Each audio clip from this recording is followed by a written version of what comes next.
early in Game 1. Victimized by one of the best power hitters in baseball. Tom Kohler and the Marlins bullpen took care of the rest, severely damaging any Washington playoff hopes.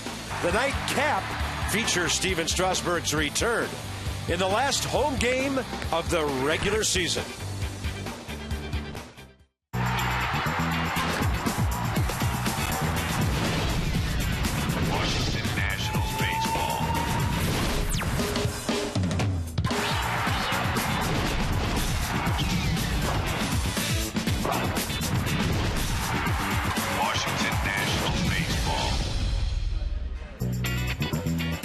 Welcome back to Nationals Park. It's the nightcap of this day-night doubleheader. Beautiful sunset, a certain contrast to last night's weather. Ian Desmond, nobody appreciates the fan more than he does, and the fans love him as well. A guy who really has a great relationship with everybody that comes to this ballpark. Last time we joined you from home this year, hard to believe for all of us who've been grinding this thing out for 6 months, but playing at home has been pretty profitable for this ball club. A little better on the road, couple of wins here and there, it might be a different story. Well, I think it speaks to the fans and all the fans that have come to this ballpark all season long. I mean, there was a time when I first got here where there wasn't a lot of fans, and now when you look at the record at home the last couple of years, 46 and 34, these guys have the privilege to play in front of an electric atmosphere every night, and I think it's shown the last couple of years in their home record. Runs per game and, home runs, actually more on the road. The ERA is good, home and road.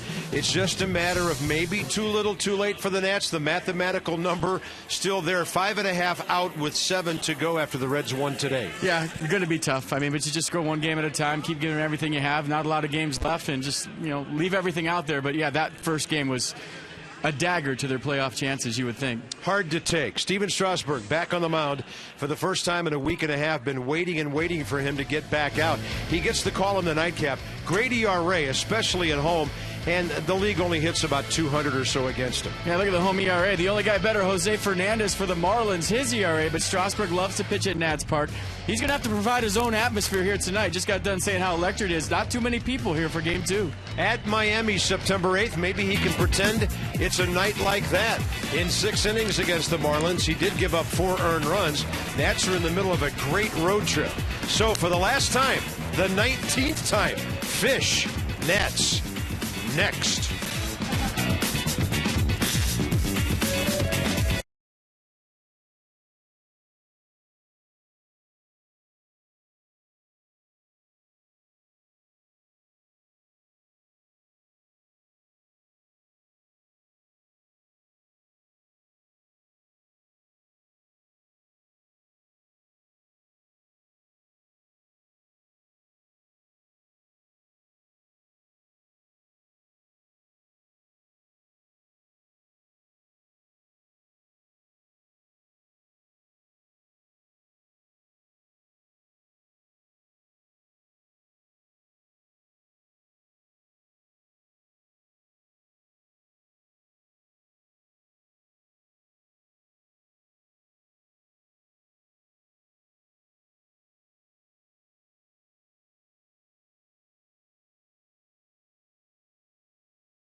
Brought to you by PNC Bank, for the achiever in you, and by Kia.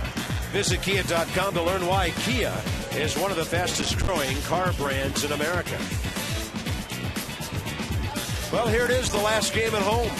The Nats have a chance to win 47 home games this year. Last year, they won 50, and they won 48 on the road. 69 degrees at game time. It's a gorgeous night. A little partly cloudy overhead. Train celebrating its 100th anniversary by offering irresistible financing. Hard to stop a train. Really hard. Marlins hitting at 231 after game one, and Jonathan's kid brother Donovan Solano having a nice series. He's walked, he's driven in a run, and he's 5 for 12, including a couple of hits and a sac fly this afternoon.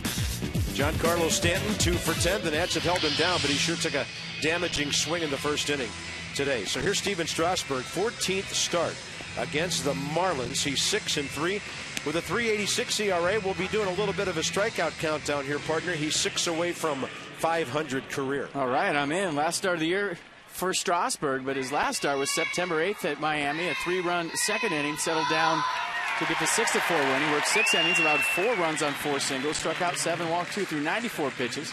So fastball, curveball change from Strasburg. Fastball averaging 95.4 miles an hour this year. It averaged 95.7 miles an hour last year. Adrian Johnson has the plate. 6th year in the big leagues. Brian O'Neill is the crew chief now, with Field and Culbreth getting the night off after he worked the plate today. We're underway at 7:06 with a pitch outside to Donovan Solano, who's back there in that leadoff spot, hitting .255. Last home start of the year for Strasburg. Slow down. Let's go. Right in there. Solano 0 for 5 against him career. And talk about home. Stevens 1.55 ERA at home. Really dominant. Surpassed only by Jose Fernandez, the Marlins rookie, who had a 1.19 in their spacious ballpark this year.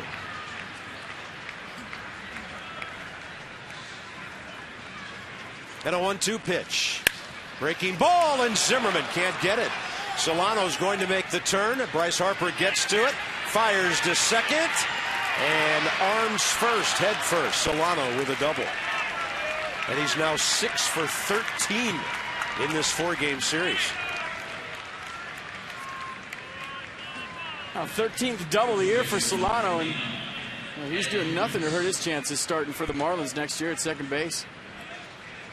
And got a curveball from Strasburg. And how entertaining have the balls been down the corner lately with Bryce Harper, the way he's firing the ball into second base, running over there, getting it, and showing off the arm. And that's a great shot of what looked like about 42 grains of dirt in the air as he leads this game off with a double. I love it when you can't assume a runner's going to get a double when he hits a ball down the line here anymore. Right. That's outside to Ed Lucas, the first baseman in this game.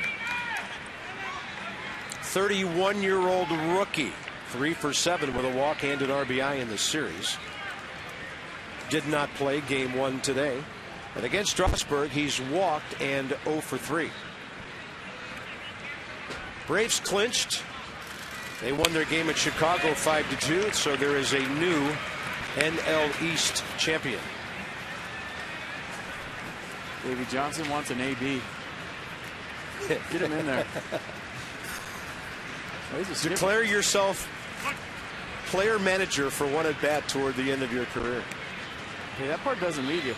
It's hard as a former player to walk by a bat rack and not grab one of those. 1 ball, 1 strike. Nice hook by Strasburg.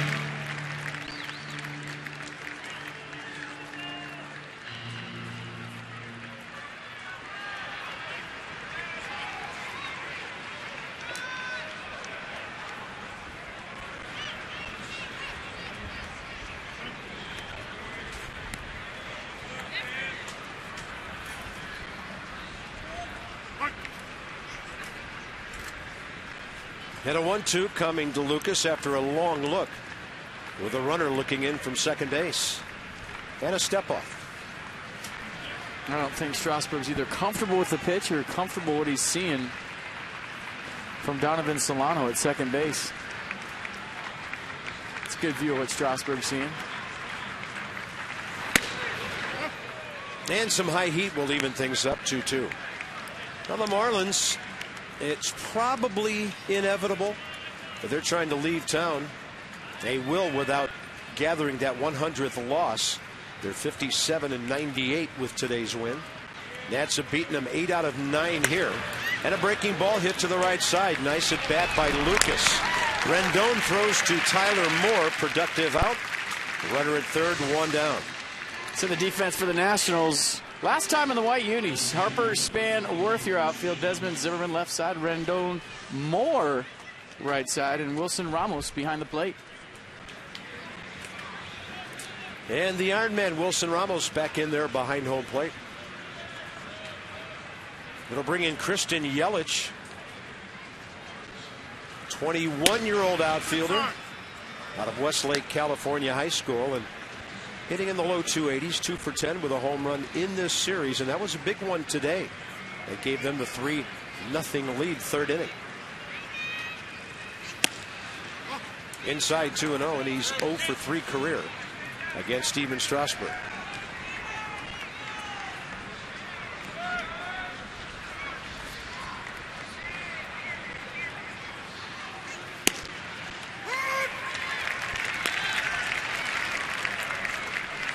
'94 on the black, and that's where they had success with Yelich in game 1 after he pulled that home run off Dan Hare and everything away the rest of the game.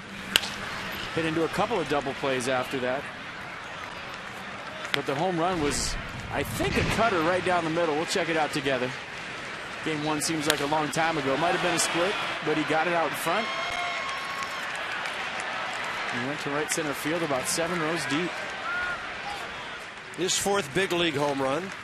He has 14 RBIs, and now he has 15 on a little bouncer down to Tyler Moore. Tyler making that tag, securing the ball with his bare hand and the glove. 2 outs, 1-0 Marlins. I'll tell you what, if you're in the Marlins dugout right now, everybody should go high-five Ed Lucas one more time. Because it's not easy to put the ball in play off Steven Strasburg with 2 strikes. It's definitely not easy to get inside a ball, hit it to the right side to set up Christian Yelich for that RBI and the swing and bunt. Yeah, they like it. So give Ed Lucas a lot of credit right there for moving the leadoff double by Solano. It's good at bat. Giancarlo Stanton takes a strike. This is always a great matchup. Stanton has hit a career home run against Steven with 2 RBIs, 2 for 5.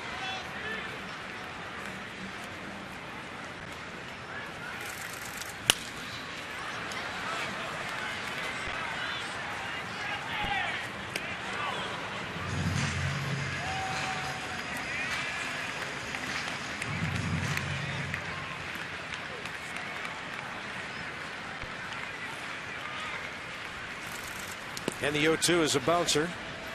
Ramos blocking it.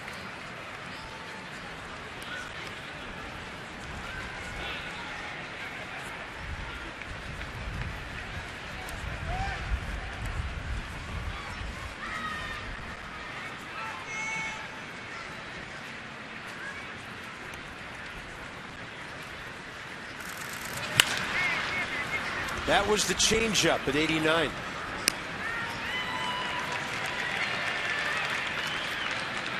Steven Strasburg making his 29th start. It's his 74th career. He started this game with 170 innings, just 159 and a third last year. And all the talk about the shutdown with Strasburg Carpenter, here he is in uncharted waters. More innings than he's ever pitched in his career.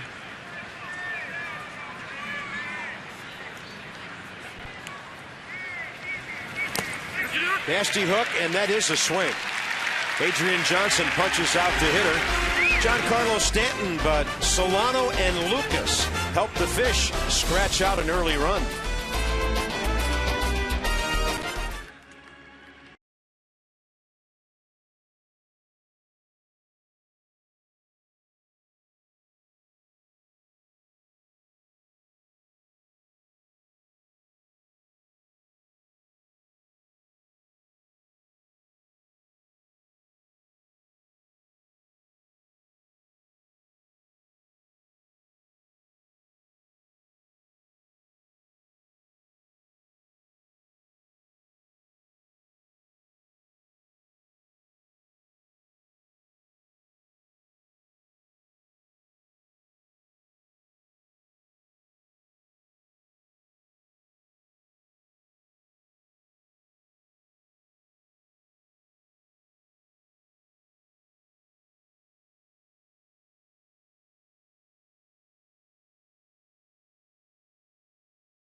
For the last time at home in a regular season game this year, we'll throw out this lineup with Span, Zimmerman, Orth, Wilson Ramos behind Harper and Desmond. And since he came back from that second bout on the DL with the hamstring, Wilson Ramos has just been one of the outstanding hitters in the National League. So the lineup brought to you by Mazda. We believe if it's not worth driving, it's not worth building. Rookie left-hander Brian Flynn, 23 years of age, from Oklahoma. Pitched at the same high school where Dylan Bundy did and where Pete Kozma had played before that. And he'll take on lefty-lefty matchup Denard Span. All the Nats seeing this guy at the major league level for the first time. We can tell you he's making his fourth start, and it hasn't gone real well for him so far. Well, he's a big one, 6'7", 239. So there's a lot of Brian Flynn 60 feet 6 inches away, and he's coming off his second consecutive loss, 6-4. Last time out of Philly, about 6 runs on 11 hits in 6 innings. No balls, 1 strike, and the ball fouled off to the left side by Denard Span, who in the series is 2 for 12 with a couple of RBIs and a walk. Batting average at .280 with an on-base percentage of .329.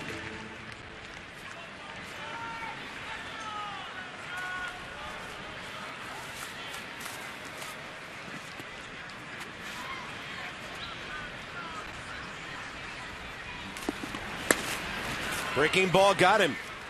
And that's a lot of arm and leg flapping at you from almost behind you if you're a left-handed batter. Let's set the defense for the Marlins. Yelich, Ruggiano, Stanton, Echeverria, Coughlin, Solano, Lucas, and Coy Hill behind the plate.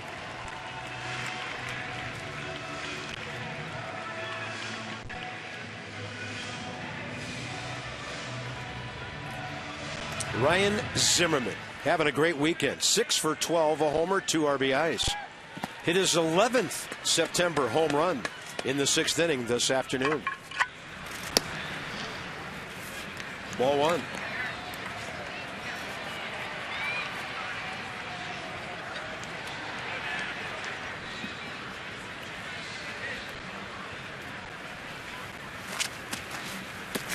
So Ryan right on his career numbers for the most part now. Came in career 287. He's at 284. Last time he had a full healthy season last year, 25 home runs, 95 RBIs. He's at 26 and 76. And a 2-0 left side. Nice play by Chris Coughlin, who played a lot of outfield early in his career, and Bill Welke claims Lucas stayed on the bag. Tony Tarasco claims that he didn't. He went over and talked to Bill Welke after this. Nice glove play by Coughlin at third base. Spin move, strong throw, and was his foot on the base? Nope. I don't know. Or if did he get it back? Well, I don't know.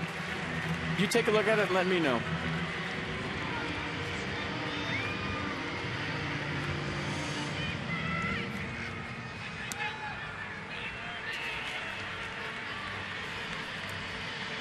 Looked like he got it back, but Zimmerman probably hit the bag at almost the exact same time.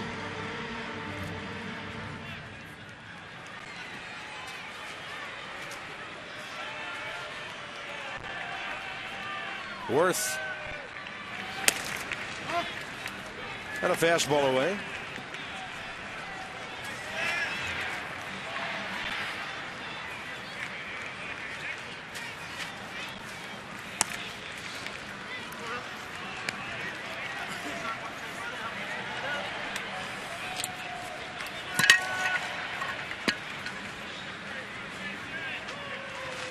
Jason, couple of walks, 2 RBIs.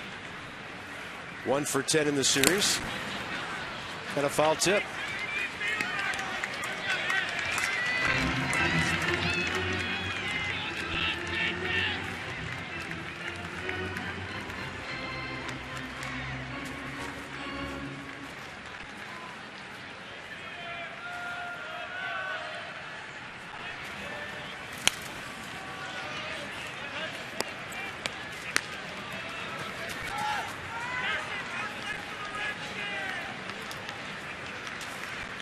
Bryce Harper, 4 hits, 4 RBIs in the series.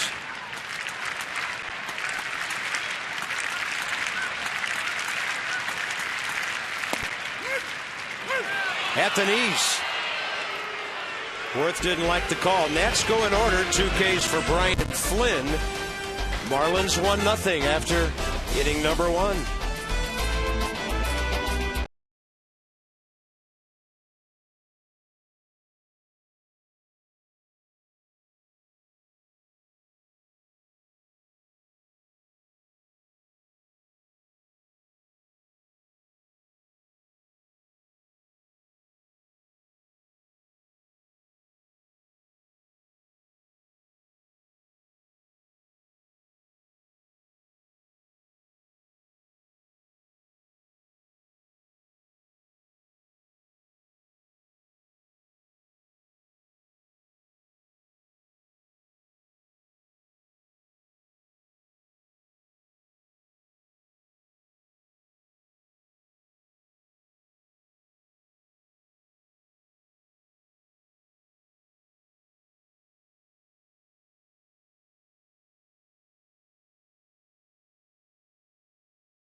Thing here on to the second. It'll be Ruggiano, Coughlin, and Echeverria.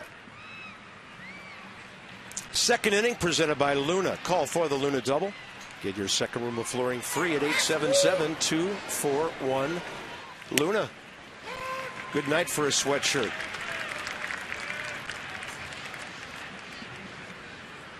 Justin Ruggiano in this series, 1 for 7 with an RBI and a walk.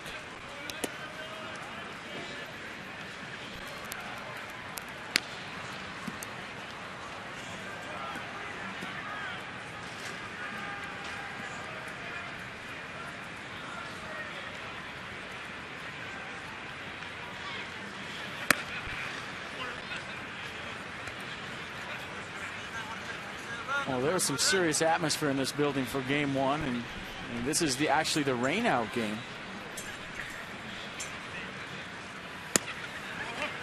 And I wonder what Steven Strasburg is kind of feeling out there right now. Kind of spinning out early. Just threw about a 55-foot curveball.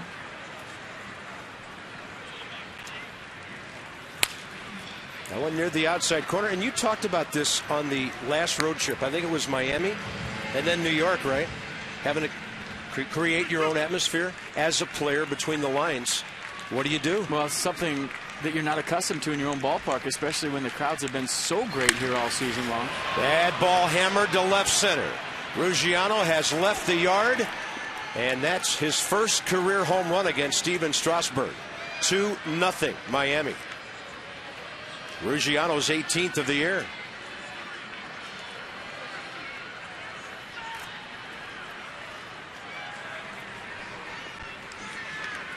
Yeah, 3-2 fastball. And see the location. You know, right down the heart, belt tie, Ruggiano all over it, 96 miles an hour.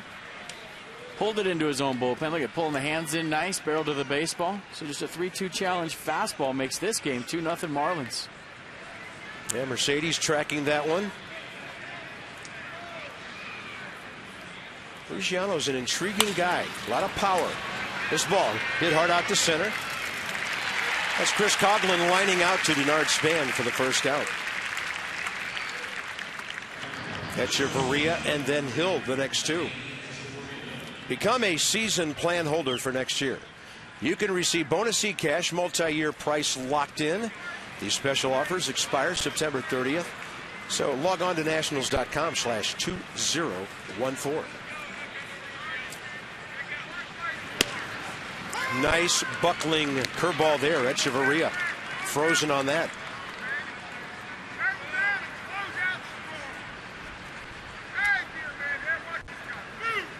So, Carp, what are the odds that the Cardinals come to Washington, and the Nats don't even get on a plane tonight based on what happened to their home ballpark in that turf. It's getting a lot of conversation. They hosted a college football game there yesterday, and supposedly the outfield at Busch Stadium is totally chewed up, and they were importing 13 tons of sod from Colorado. Well, guess what happened in Colorado this week? A little bit of rain. Ton of rain.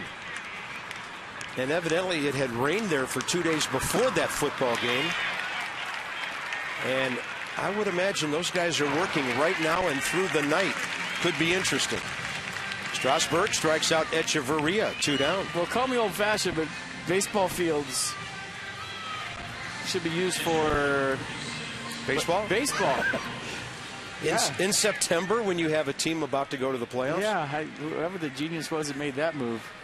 That game drew 14,000, by the way. I feel like they deserve whatever they get. St. Louis did clinch a playoff spot today when the Nationals lost. They are playing at Milwaukee in about 40 minutes. A lot of things yet to be decided, though, in the Central, where right now Pittsburgh and Cincinnati sit 2.5 back. Strike 2. I get some good rips on the Strasburg fastball so far. That was the 16th homer of the year given up by Steven when Ruggiano went deep.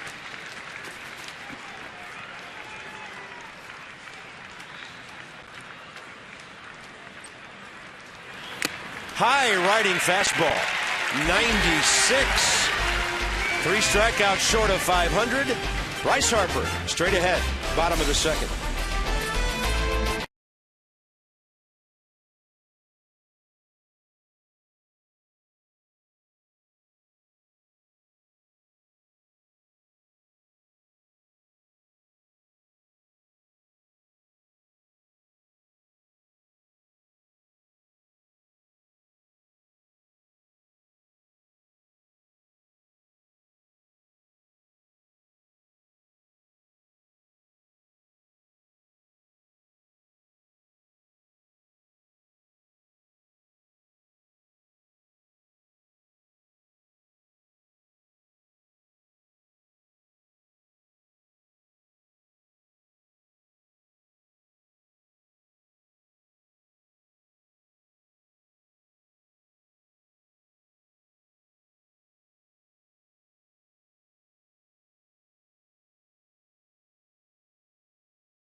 Park throughout the course of the season, and one just happened recently. You're looking at him, Jordan Zimmermann on Friday. Some of the best stuff we've ever seen him have. He sat at 95. I don't know if he threw a fastball below 95 miles an hour all night. The slider was clocked as high as 90. The curveball as good as we've seen it. So 4th shutout of the year for Zimmermann. I'll tell you what, I thought we were going to see a no-hitter. You're talking about a guy having no-hit stuff. There was little doubt. I think Donovan Solano had the first hit of the night, and he gave up one late, but he had no-hit stuff and just a dominant performance. And look at the numbers. I mean, he's a couple of hiccups away from being right in the middle of the Cy Young talk, but I tell you what, you win 20 games with an ERA in the low 3s, that is an amazing season, folks. Didn't give up a hit till his 75th pitch of the game. He retired 27 of 30 batters. 2 hits, one of them in the 9th inning. So here's Bryce seeing the left-hander Flynn, first time, who throws the 92 low. Bryce in the series, 4 for 11, a homer, 4 RBIs.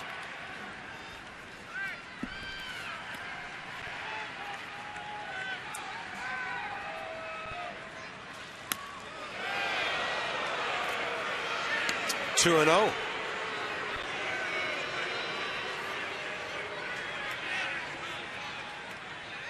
Little chin music here. Fastball up and in, got away. Nice stop right there by Coy Hill.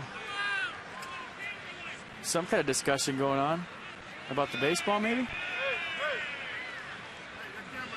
Oh, some kind of camera in the front row. They need to be turned off. Must have had the flash working, and it was bothering Brian Flynn.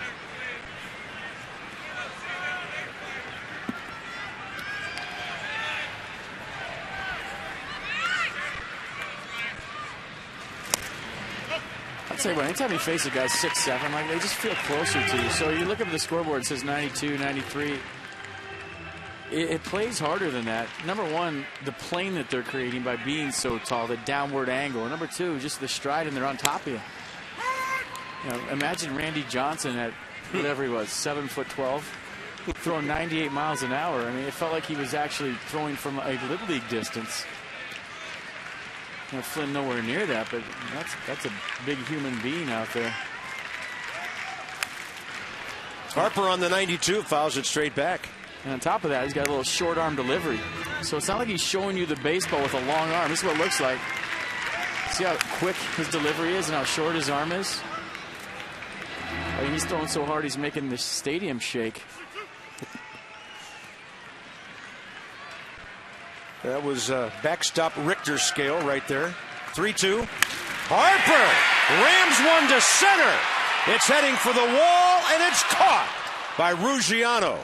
Onto the track and up against the padding. 1 out. I'll tell you what, Justin Ruggiano has made some great plays in this series. And I'm surprised that ball stayed in the ballpark. When Bryce Harper hits them, they usually stay hit and had the sound and had the carry. Watch this ball just stay in the air forever. Almost like he was playing at Coors Field. The ball stayed up. It gave Ruggiano a chance to get underneath it. Slammed into the padding, didn't let the warning track stop him. Great extension right there. Just rolls into the heel of his glove, and I don't know how it stayed in there. Usually it has to be up in the web when you crash into a fence to stay in there, but that was in the heel of his glove. Great shot, guys. Great camera work. Yeah, I don't think we've ever really known him for his defense, but you're right. This weekend, outstanding out there. Watch how the ball just rolls into his heel. And he kind of squeezes it there, turns his glove so the ball doesn't hit the wall to secure it. Breaking ball in there to Ian Desmond. As we said, intriguing guy. Power, 14 stolen bases, good center fielder, but he's 31. Does he fit into what Miami's trying to do? And then Desmond lasers one right at him. 2 outs. Well, I'll tell you what, Brian Flynn's not fooling anybody this inning. Those are two of the hardest hit balls we've seen here all day. This one had the sound too. Right at Ruggiano in his tracks. Desmond now 4 for 10 this weekend. There's Wilson Ramos, who's 2 for 8 with an RBI.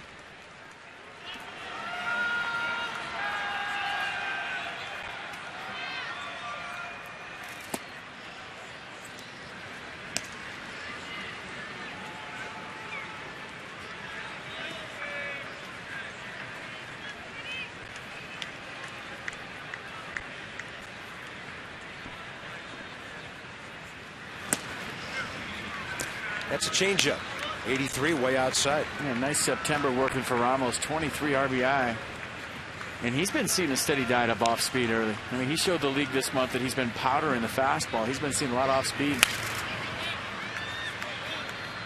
And Davey has him up in the 6th spot tonight, with Tyler Moore getting a start against the left-hander. Adam LaRoche the evening off.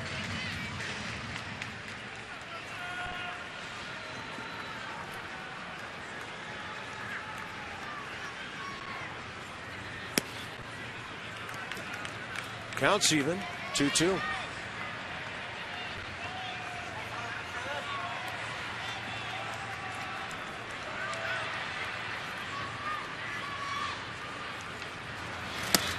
I'll tell you what, Carl, the best month I ever had in the big leagues, hitting near 400, playing every day. I sat off speed the whole month. Totally disregarded the fastball, because once you prove to the league you can hit the fastball, you have to make adjustments. And it's scary taking a heater right down the middle, but if you just sit on it, sometimes you get the book back in your favor and get to that fastball again. But for an entire month, I think Tony Gwynn beat me out by a couple of points for hitter of the month that year. And I sat on sliders, curveballs, and changeups the whole month. Hit the ball the other way quite a bit, did you? Yeah, and when you're looking for it, it doesn't have that same effect when you have the fastball on your brain and you're trying to cheat to get to 95, 96. It's almost like you're taking batting practice. You see it rolling in there, you see it big. It was a recommendation from one of my teammates. I tried it, and it worked for a month. Then they started throwing heaters again. You get back to the fastball. Constant adjustment to the big league level. That's how you stick around, right? Yeah. Fastball there to Tyler Moore. Batting average at .222 and so much better since his last recall.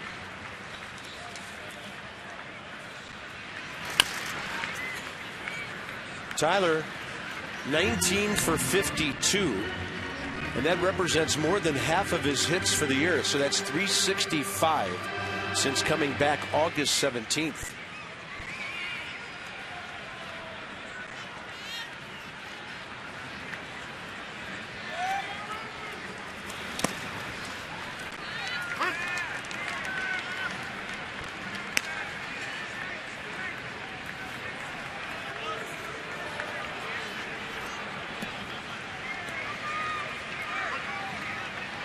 Ryan Flynn, one of the Marlins who came over from Detroit with Jacob Turner and Rob Brantley, the catcher. And the Anibal Sanchez, Omar Infante deal.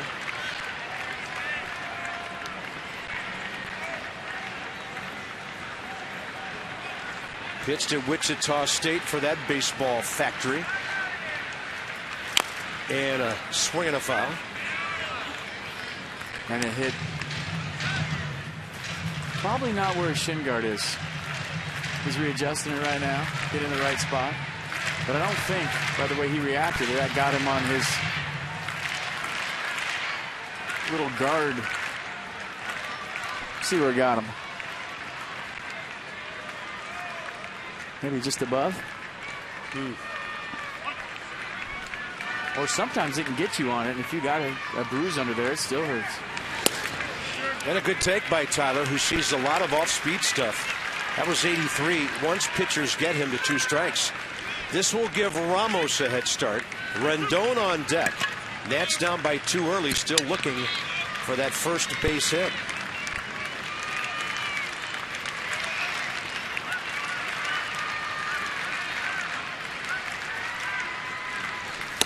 And a swing and a miss on a 90-mile-an-hour fastball. Nationals get their first base run. On to the third, 2-0 Miami.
Off top 3, AFCEA, the association for global security professionals, and Julie with a Game 2 sideline report.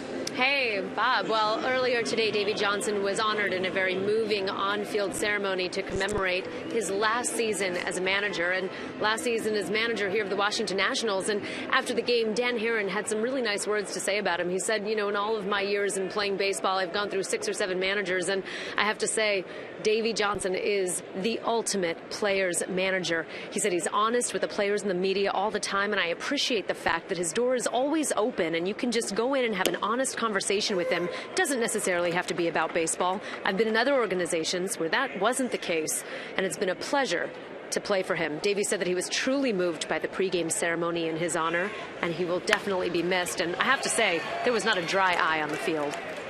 Yeah, it looked like there were some emotions down there for sure. And then what, about an hour ago, we had the pleasure of watching it again on the video board as we were finishing up our preparation for Game 2. Yeah, wasn't a dry eye on the field, wasn't a dry eye in the booth either. Got to play for Davey in 2001 in Los Angeles, 2000, excuse me. We got to know each other very well because I sat next to him every night. I was never on the field. You evidently soaked some of it in, though. A good portion of it. Obviously over that. Yeah, at least you're not holding a grudge. No. I mean, what a great thing. It's Davey Johnson. Get to know Davey Johnson, to sit next to him every single night for 6 months. Oh, he's the best. He told me he was wondering who his other bench coach was that year. He never did figure it out. We had fun anyways. We were both fish out of water in L.A. You'd be the first one to admit it. Yeah. 1 ball, 1 strike. By the way, that was not Brian Flynn's first major league hit. He's now 2 for 5 with that single. Here's Donovan Solano, who hooked one over Zimmerman's head first time. That one right to Ryan, and a very nice 5-4-3 with Rendon in the middle. And we know some of you folks watching tonight were here this afternoon. Great crowd of 35,101. And didn't somebody ask Davey if he was crying under those sunglasses? He said no shot. And he doesn't like to be the center of attention like this, but, I mean, he deserved it. And that's where it got touching. And when the players came out and started giving him a hug and had the emotional music on in the background, and just a moving, emotional pregame ceremony before Game 1.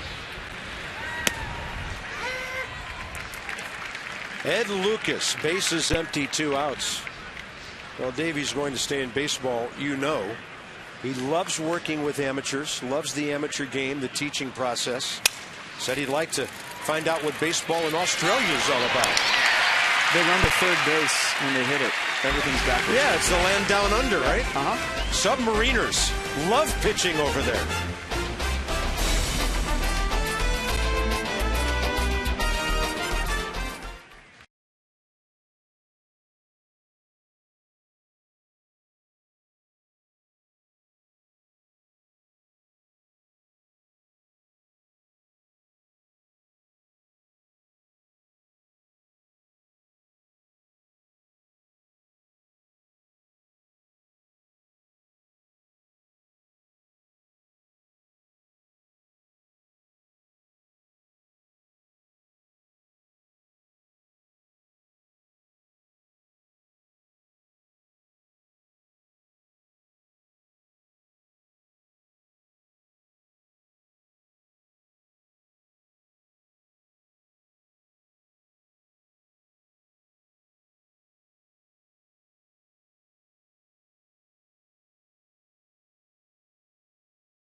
A year ago today, a great day for him against the Milwaukee Brewers.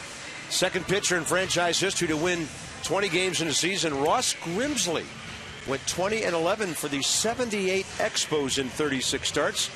And Gio did it that night, pitching well against the Brew Crew in a 10-4 win. A moment in history brought to you by Volkswagen, their best thing ever event. Visit VWDealer.com. That is the latest swing in the history of baseball ever right there. And then you look at what he did that day. 7 innings, gave up 3 hits, just 2 runs, struck out 5, walked 1. And that was against the Brewers. And what a magical season for Gio Gonzalez. Oh, you knew that was coming. Did you like the way I gave Zimmerman the heads up in the postgame the other night that he was about to get doused? I said, did you ever look over your shoulder at the scoreboard to see the red score? And he said no. Bang. I was trying to tell you were about to get doused. I was looking down the field while I was interviewing him, trying to give Zim the heads up that he was about to get the Gatorade bath. Well, you know, when guys are being interviewed live on Masson, they got to be locked in. The shaving cream, Gatorade. I tell Jordan to tighten that post-game thing up next time. Take a clue from the interviewer. Into the camera bay. 1 ball, 2 strikes to Anthony Rendon. That was good looking out on my part, but you obviously didn't get the message. When Gio won his 20th last year, that was the Nationals' 92nd win of the year. Rendon gets a breaking ball up and hits it about as well as you can, taking it right back from where it came. Well, for the last time at home in the 2013 season in the White Unis, there goes the no-hitter. Solid single up the middle by Anthony Rendon. Got a slider right there. Got inside it nice. Loud sound again. So there's been some loud outs, and now you got a loud base hit. First knock of the night for the Nats. Leadoff man aboard, and Steven Strasburg down by 2, trying to bunt and help himself. He does it well. Right in front of the plate, Coy Hill over to Ed Lucas. 2-3 sacrifice works. Runner to scoring position with 1 out. You can bid on game-used autographed jerseys worn by the Nats last Tuesday in honor of the victims of the Washington Navy Yard tragedy. It all benefits the Tragedy Assistance Program for Survivors, called TAPS, which is committed to provide support and care for the families of victims who died in the tragedy. The auction ends Thursday night, 8 p.m. Eastern. Check it out, nationals.com/auction. 2 shots to get the Nats on the board. Span, then Zimmerman. And the first one is successful. Around third comes Rendon. And that quickly, Denard Span drives in his 45th run. 2-1 ball game.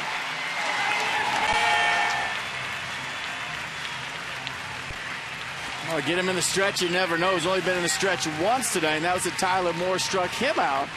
But Anthony Rendon starts out the 3rd inning with a base hit. Nice bunt by Steven Strasburg to get Rendon to second base. And how about Denard Span staying hot?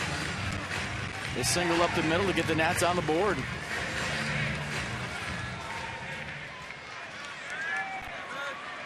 I mean, look at that year Zimmerman's put together. 283, 26, and 76. That's a wild fastball back to the barrier. Span into second, standing up. I mean, it kind of looked like Coy Hill got crossed up right there, but how do you get crossed up with the runner on first base? Meaning, with a runner on first, you just give one sign. There's no sequence like there is now with Span on second, but a 90-foot error. Base hit ties the game suddenly. Nats offense trying to come alive here in the 3rd. That's a hard breaking ball down and in. Hit harder than 83.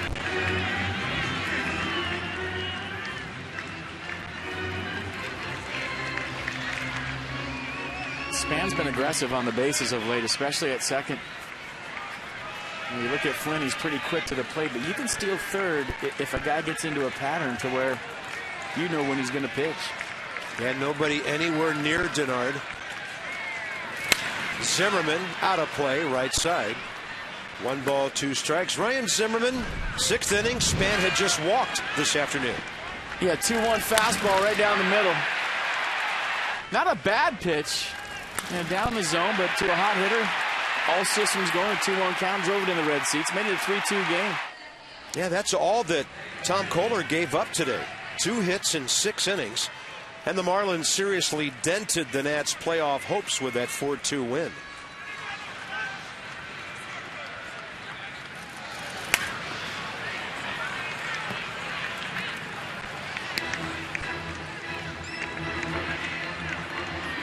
Well, a veteran ball club facing a guy for the first time. Sometimes you need an at-bat or two to figure him out, just to find that release point. See what his stuff is doing. It seems like second time around they're getting off some pretty good hacks.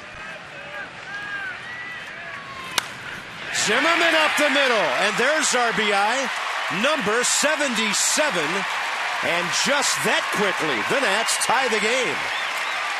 And in this series, Ryan Zimmerman is 7 for 14. Well, we said all year he likes fishes. There's no doubt he's had his success against the Florida Marlins, and it continues here in Game 2. Just showed you the home run. This one just allows you single, but look at him go down and get that. That's not a bad pitch from Brian Flynn. Slider down. Watch him kind of bury his head down at the point of contact, bend his back leg, and go down and get this one. And he hit that ball so hard that Justin Ruggiano had to really bust it to keep him at first base. Boom, 2 runs just like that. Almost a perfect inning. Rendon single, Strasburg perfect sacrifice, and then Span and Zimmerman. RBI base hits right up the middle, all 3 hits. Right over the second base bag or nearby. Here's Worth, who struck out looking. First time. That was a Span fan, in case you're wondering. He's got a lot of them. Denard treats some of the Nats fans who might not otherwise get to see a ball game on occasion.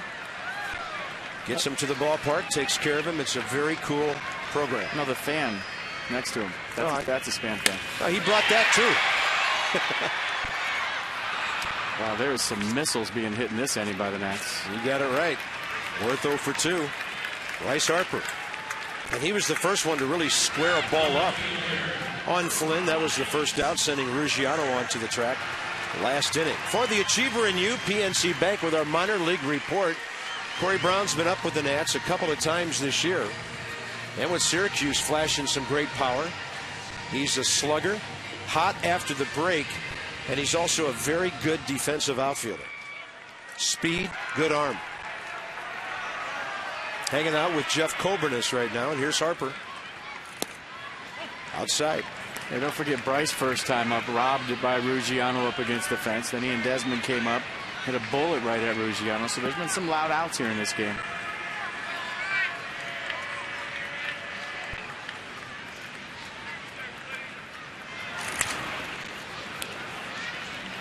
And Jason Worth has had a rough doubleheader in terms that he's hit the ball on the screws 3 times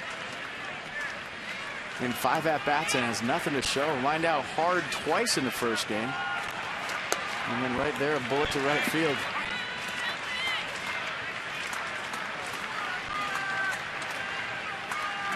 One ball, one strike. Good take outside.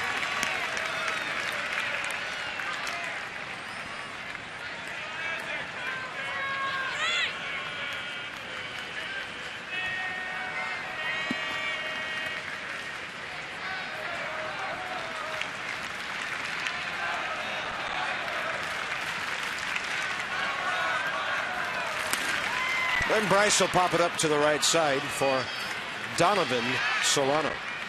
Nats strike quickly, though. Sacrifice bunt in the middle of 3 hits to tie the game.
At a regular season game, our DynCorp International troop recognition.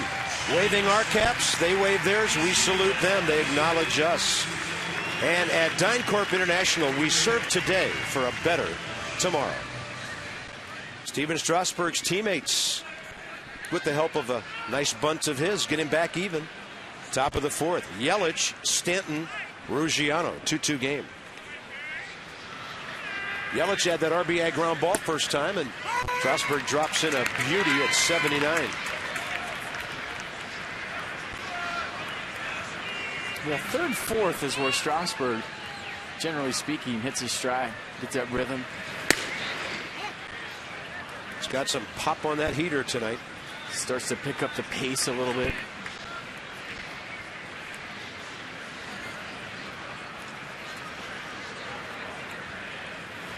There's the changeup, and he gets a called strike with it. Watch the movement on this Nissan pitch track. Yeah, 87 miles an hour, gets inside of it, kind of turns it over. Wow. It's like a left-hander's breaking ball. Yeah, it's like a screwball right there. And another 87 picked out by Ramos. 4 strikeouts, number 498 career.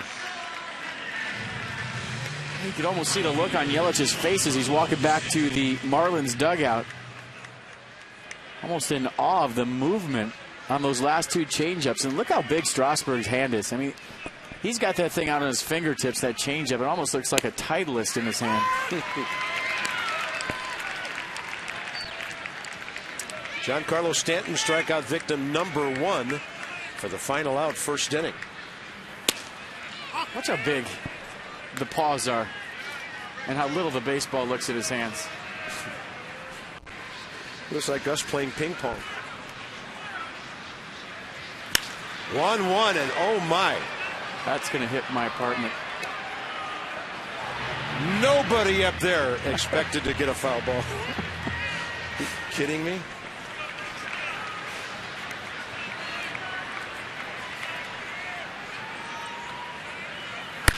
That ball cracked hard out to right center. Span racing over to cut it off. Stanton will make the turn, go a third of the way, and come back. Well done by Denard Span. Those are defensive plays you don't see on any stat sheet. Well, yeah, and those are defensive plays that should win you a Gold Glove because they're just as important as the running grab up against the wall, the robbing the home run, to keep a double play in order with 1 out on a ball. I would say 9 out of 10 big league center fielders, that's a double all the way. Span hustling over, perfect throw. One of the most underrated part of Denard Span's game is his arm. It's not a cannon by any means, but it's above average for a center fielder, and you got a good example right there, hustling over, getting to that ball, and throwing a one-hopper to Ian Desmond. Nicely done. There's Ruggiano, and he got 86 upstairs. Is that a changeup? It was. Lined one into the left field bullpen for his 18th home run, first time up. Yes, hit 18 home runs and stolen 14 bases.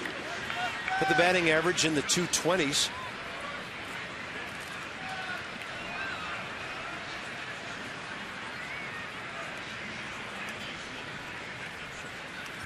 He was originally drafted in the 25th round by the Dodgers back in 04. Traded to Tampa Bay. 9 years in the minor leagues, token time with the Rays in 07, 08, and then not until 11. And then the Marlins actually got him in a trade from the Houston organization, and he hit .313 in 91 games last year. Traveling an interesting road to where he is at the age of 31. Nationals Park, it's a beautiful night. Not so great this afternoon when the Marlins beat the Nats 4-2. It's a 2-2 game here in the nightcap to cap off the regular season at home. 3 in St. Louis, off day Thursday, 3 in Phoenix. And that's it for the 162 game schedule. Swing and a miss.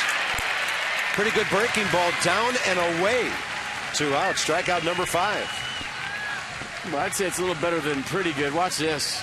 Just off a table right there. Nice 12-6 bender. A little tilt to it, meaning it breaks away from Ruggiano. So don't forget, he had a fastball out first time up, and he gets the curveball, the equalizer right there from Strasburg. Great pitch.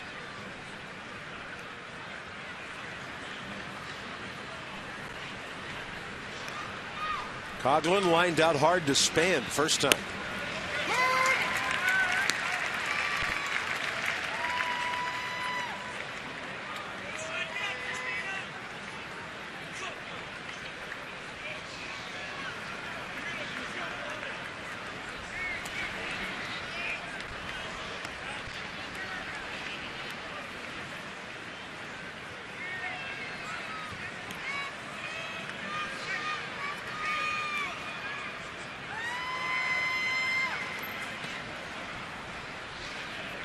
Giancarlo hasn't done a whole lot of running this year, but he's 1 for 1. He's got that bad left knee. So you're telling me if his knee felt better, that foul ball would have gone on to South Capitol Street? No, I'm telling you, he's got pretty good wheels, and if he ever gets those underneath him full, I mean, yeah, to your point, he'll hit more home runs. If he ever gets in a different ballpark, he'll hit 40 in his sleep. But he can run too. He'll steal you a base. Just hasn't been real healthy. Yeah, 34 and 37 home runs the 2 years before this.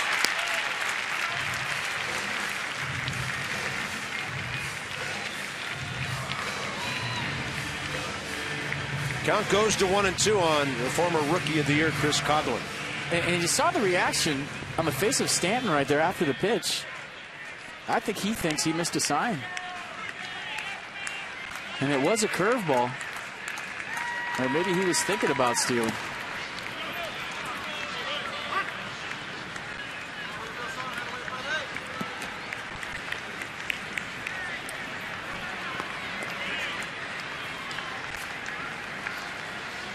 Game 1 starter Dan Herron roughed up early. Able to pitch 6 innings, give up 3 runs on 8 hits. Nats not able to come back this afternoon. 2-2 pitch. Trying to frame it, Ramos, fastball outside. Yeah, 94 miles an hour. I think this was away. Yeah, Ramos set up away and had to reach. With the runner on the move, fouled straight back. 3-2 changeup.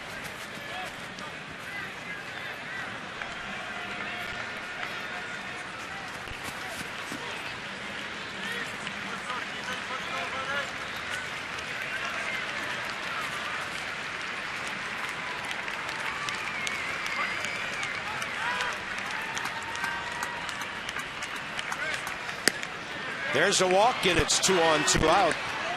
With the aggressive Adeiny Echeverria coming up. First walk tonight.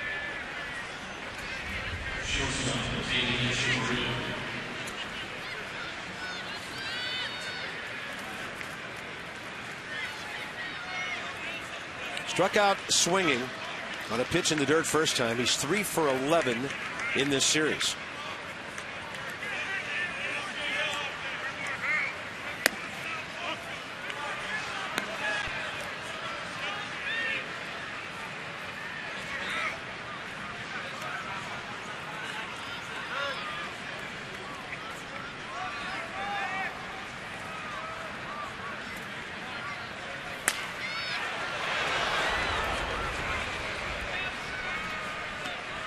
That was a screamer. 1-1. Everybody okay down there?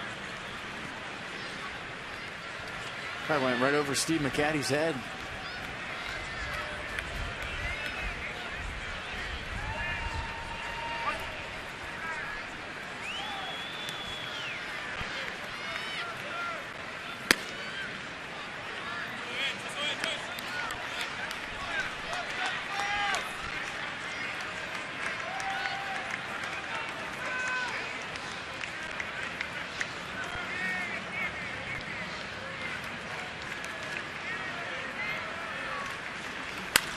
Well hit right center.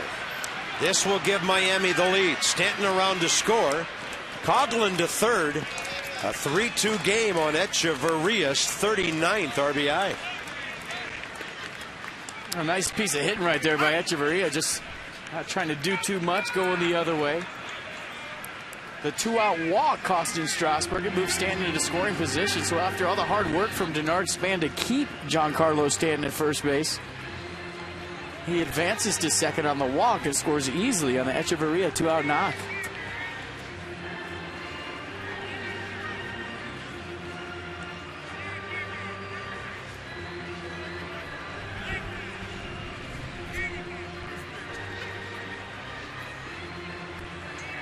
So not so much that hit right there, but the 2-out walk to Coughlin costing Strasburg and the Nats a run here in the fourth.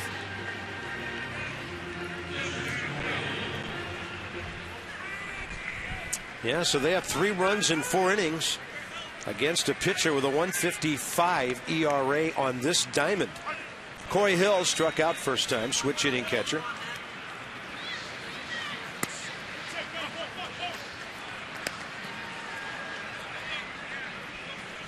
Hill looking for his first RBI of the year.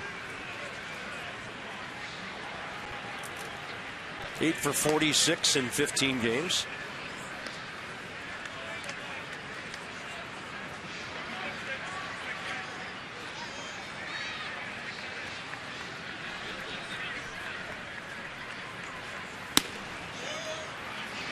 Two and 0.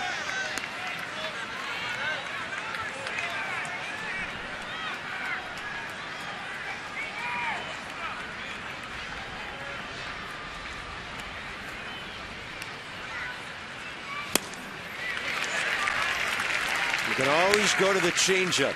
About 10 miles, maybe 9 miles softer than the fastball. Kinetic North America tracks it. It's by far the best pitch for him tonight. I mean, there's been outings where the curveball's been the best pitch. There's been outings when the fastball's been 98, but tonight it's definitely the change. Got a great feel for it. Got good movement. And I'll tell you what, Adrian Johnson loves that side of the plate because he has given Steven Strasburg at least 2 inches out there a couple of times tonight. Yeah, that was a 93 fastball. He'll take it. Counts back even, 2-2. There's the hook. And Coy Hill, catcher, good job of laying off that one.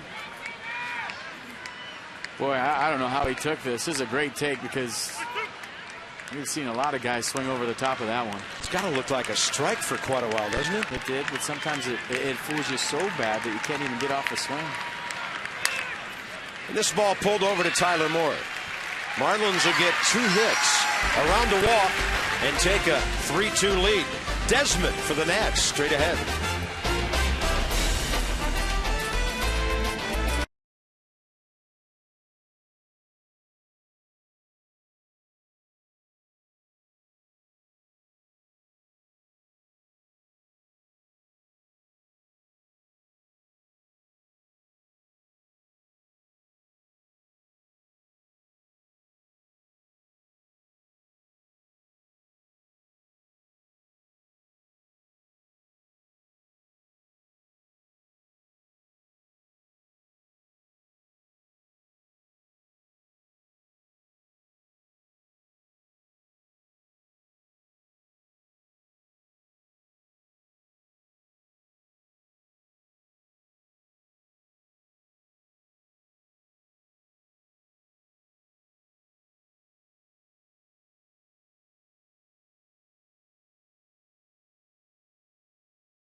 After watching the last President's Race of the year, it's brought to you by Contour from Cox. Contour Reshapes TV, completely around you, recommending more of what you like to watch. You like to watch base hits and homers, and you'll see the President's Race in a little bit.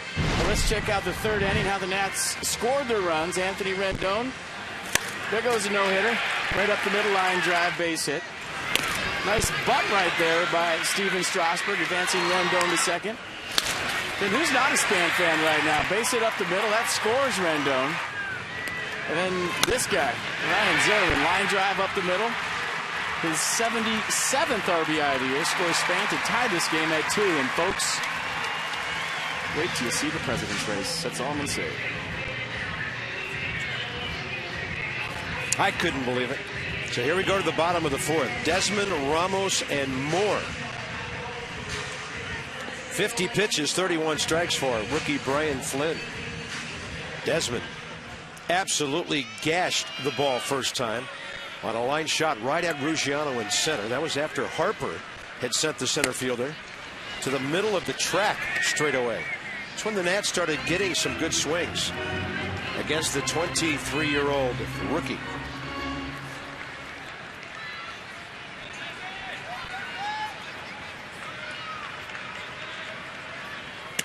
Change up outside, 1 ball, 1 strike.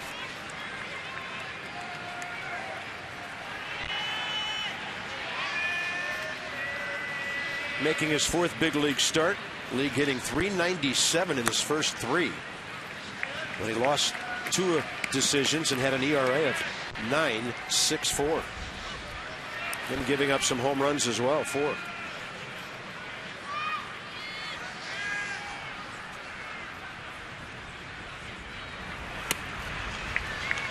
Three and 1. Should be a healthy rip right here from the Nats shortstop. Big strong catcher Wilson Ramos next, and then the first baseman who shares those attributes, Tyler Moore.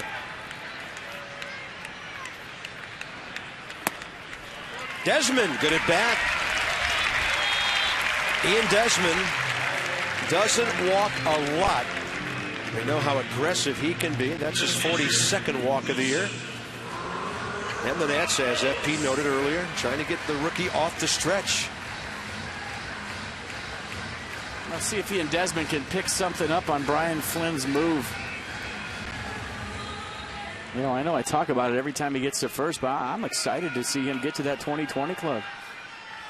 Be the 5th shortstop in the history of the big leagues to do it back-to-back seasons, and there he goes. Then he stops. Maybe, what, a third of the way? Yeah, I thought he had a jump. We saw him running twice this afternoon, but batted balls prevented him from getting the steal. A couple of fly balls he had to return.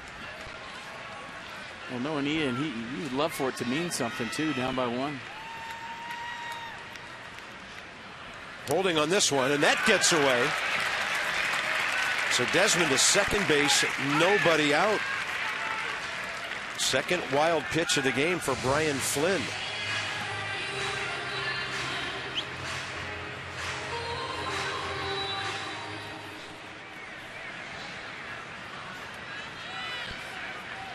Yeah, just a backhand stab right there by Hill. Didn't really try to get over and block it. Ramos 56 RBIs this year in 72 games. Lashes that one up the middle. Desmond had to make sure it got through. Even though they overshoot the cutoff man, it's first and third, nobody out. Tying run 90 feet away. And now, after retiring his first 5 batters, 6 of the last 10 reaching. Not really a cheapie in the bunch either. There's been some hard-hit baseballs here the last couple of innings. And the second time around, the Nats are starting to figure out Brian Flynn. Struck out Tyler Moore on a 3-2 pitch first time. That was a fastball. Tyler, 21 RBIs with his 35 hits this year.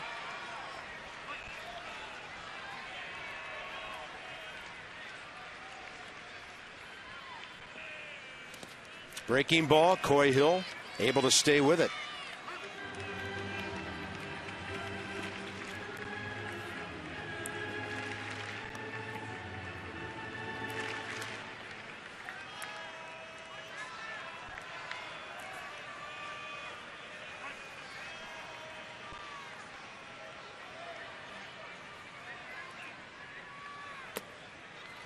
Two and 0.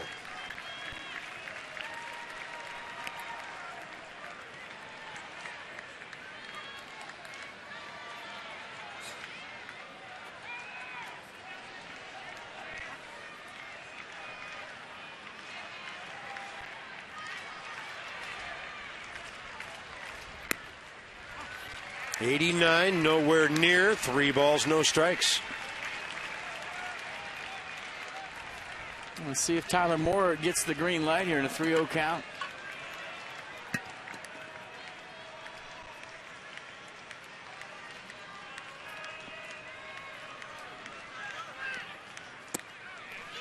Four-pitch walk, bases loaded. 2 walks in the inning. Mike Redmond trying to figure out who to get up in his bullpen right now besides who he's already got up, and there he is. Archimedes Caminero.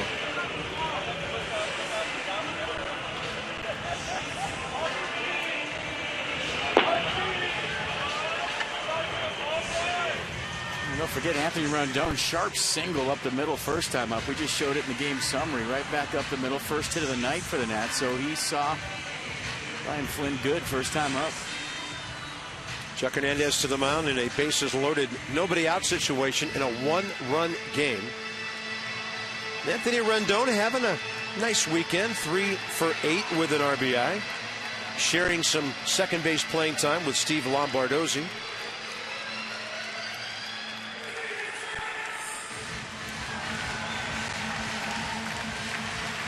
By no means a big crowd, but they are into it, making some noise.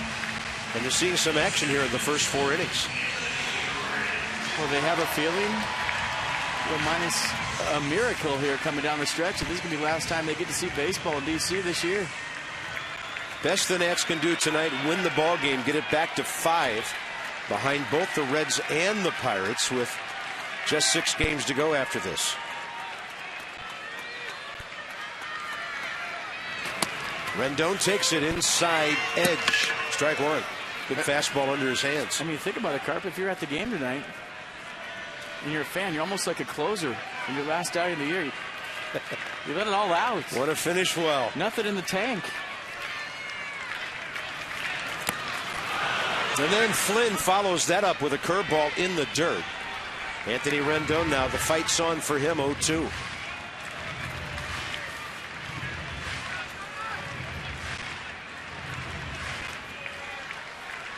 Five at bats with the bases loaded and 2 hits, producing 6 runs.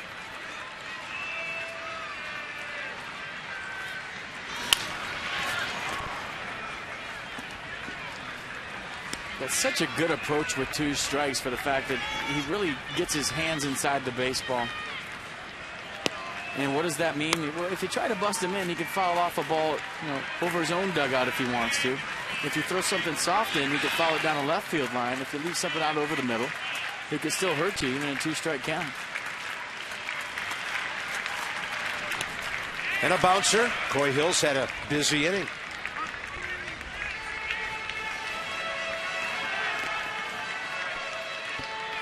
And a nice block right here by Hill. Gets that spike slider in the dirt. Does a nice job of staying soft and keeping it right there.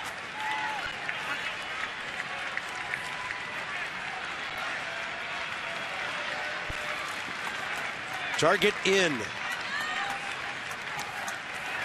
Fastball up. Ball 2.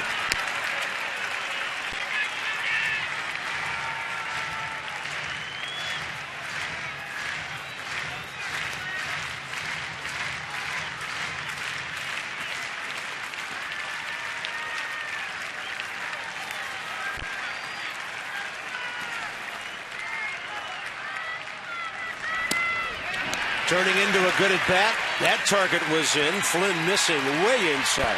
0-2 to 3-2. Fighting in this crowd. Like you said, Carp, whoever's here, they're letting it all out. This place is rocking. I like it. 4th inning. That's down by a run. Rendon's driven in 34. And he goes up. Can't get the fastball that might have been ball 4. Mercedes-Benz will track it. Yeah, probably away. It's fastball, 91 off the plate away. A lot of times a hitter right there with the pitcher on deck, you feel pressure to put the ball in play. You almost treat that like there was 1 out in that scenario, but Good at bat by Rendon, getting it back to 3-2. Just chase ball 4. And now it's up to Strasburg to help himself. Steven has 7 hits, 2 RBIs this season. And a fastball, let her high. When you talk to Strasburg about hitting, he likes to face lefties. Far more comfortable against left-handers.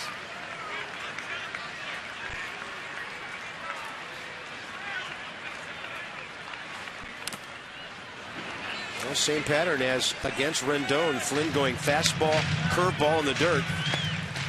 Another hitter 0-2.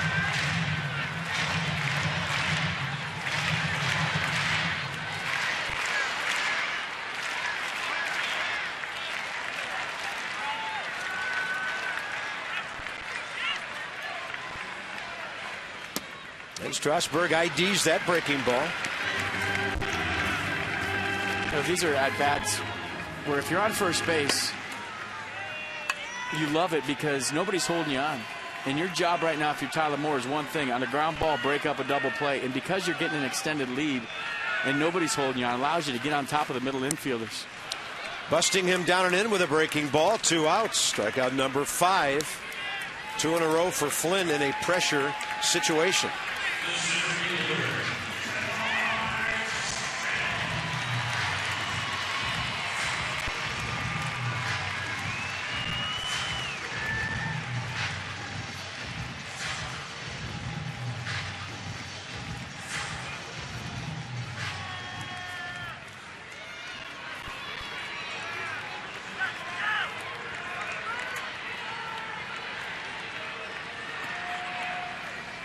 An Art Span base hit for an RBI up the middle last time.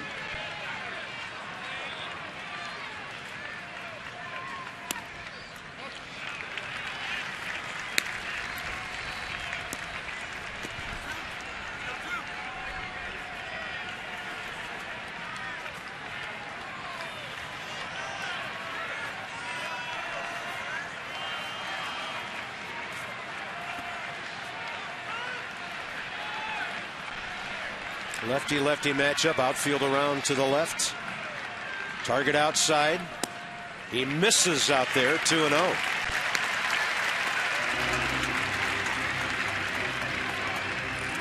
Well, April, May, June, July Denard Span automatically takes 2-0 right here.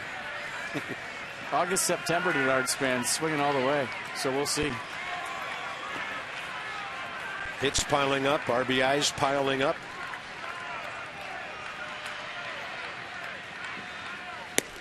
No need to even think about that. 3-0.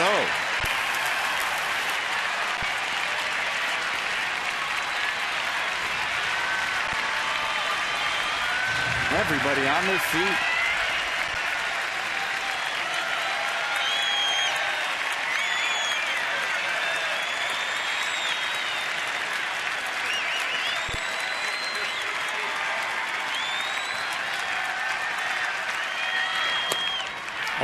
The edge. Well, this side of the plate's been open all night. Adrian Johnson's loved that side of the plate, and a 3-0 count. Borderline pitch goes Flynn's way.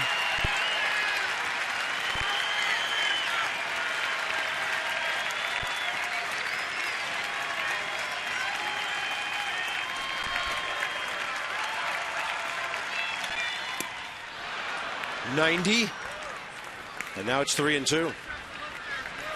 And now it's one of my favorite plays in baseball. 3-2, 2 outs, bases loaded. Guys running around everywhere on the pitch. Here we go. Third base Desmond, second base Ramos, first base Moore. 2 walks around the Ramos base hit.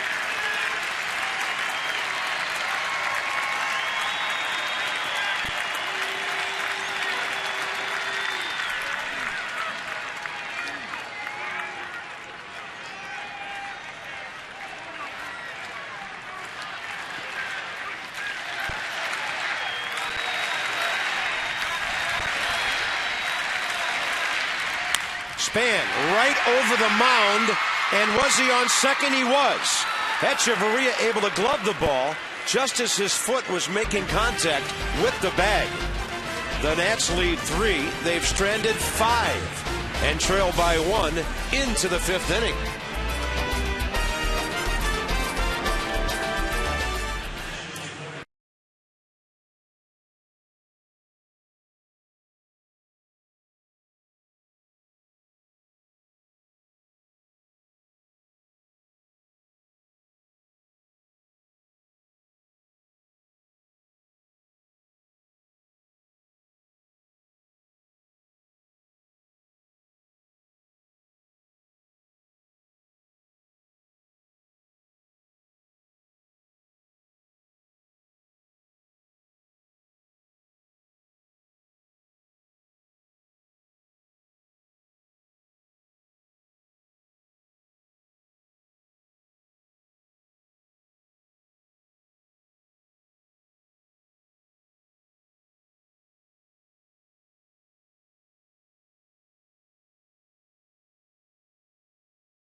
Runs, 5 hits so far.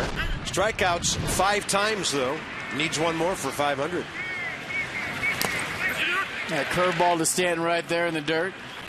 Elevator fastball to Coyhill. Another nasty curveball to Echeverria. And then one of the better pitches of the night for Strasburg, the changeup to Christian Yelich. And another curveball right there for Justin Ruggiano, who homered his first time up. Toyota case for kids, $37. Strasburg's uniform number times the number of strikeouts. From our D.C. area Toyota dealers, as we help children and their families by making a donation.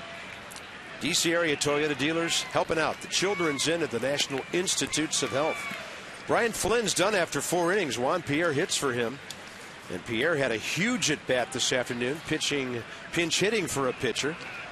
With a base hit in the 7th, stole second, went to third on a wild pitch, scored on a sac fly, and that gave them a 4-2 lead. Well, it's almost fitting, right? If you're going to pass Joe DiMaggio on the all-time hit list to make it be a memorable one.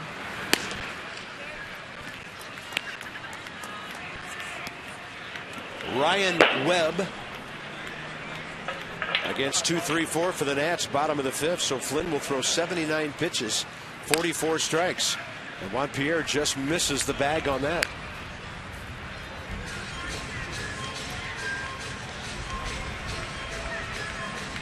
So he had 3 walks, 2 wild pitches, but survives 4 innings. Cannot qualify for the win. And that will be the 3rd time in 4 starts that Flynn's only gone 4. This one out to the gap, and Span after it. He will slide, roll, and hold on. Denard Span does it again. A little confusion there. I don't know if it was with Bryce Harper and the communication or just the way the ball was tailing away from Span, but he had about 3 different gears going for this ball. First he was in cruise control, thought he had it easy. Then watch, he turns it on late. Cruise control, then turns it on, and then I don't know if he thought Bryce Harper was going to go for it, and he caught that in traffic, but look at this, right off the ground.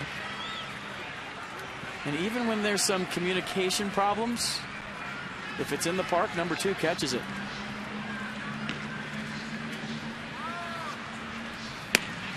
Fastball high in the zone for a strike to Donovan Solano, who's 1 for 2 with a double.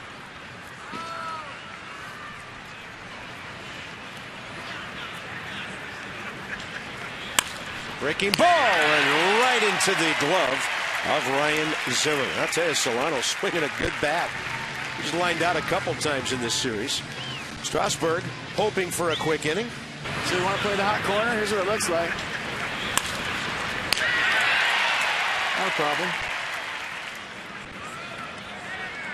It would have been a problem had it hit him in the palm, though. Trust me. Caught that in the web. You catch that one in the palm and feel it for about 3 days.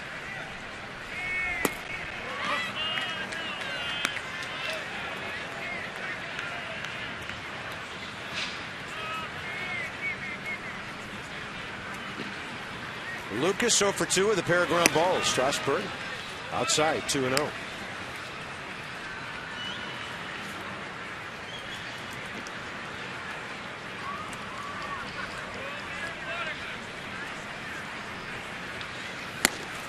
Got a good high riding fastball now.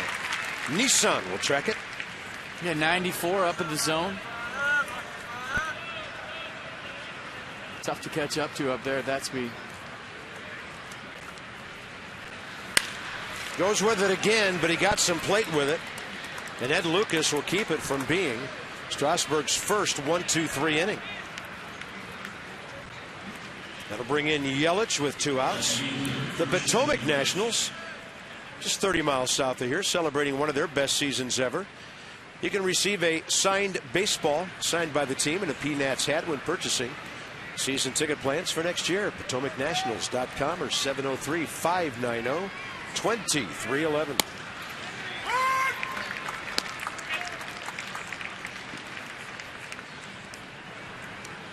Kristen Yelich 0 for 2. But an RBI ground ball back in the first.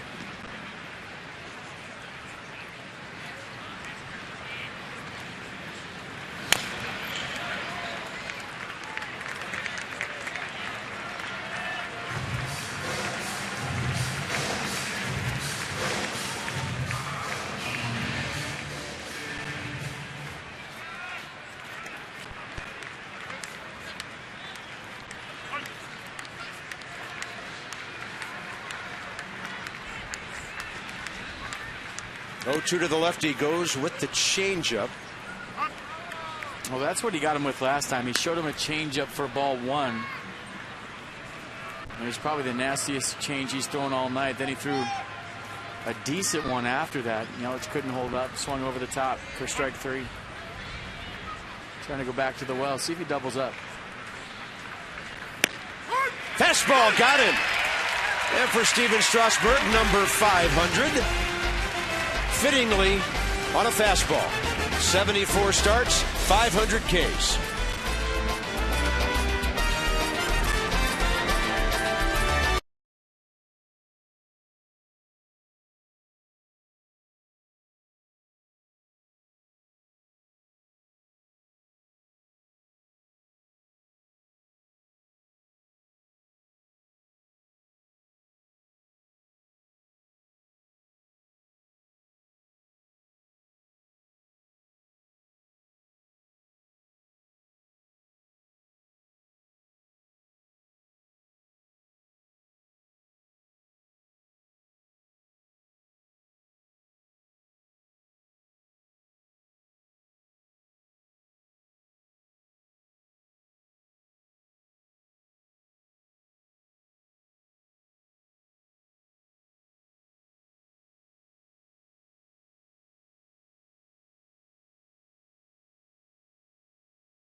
Personal milestone for Steven Strasburg.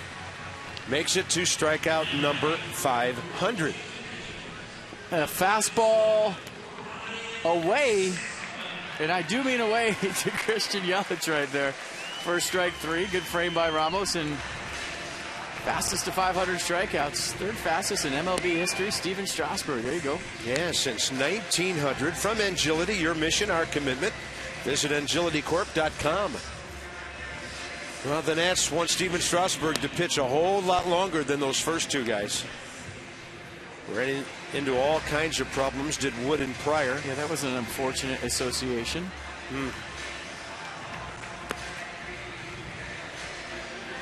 With his battery made alongside, now the Nats hoping to get the bats busy against Ryan Webb.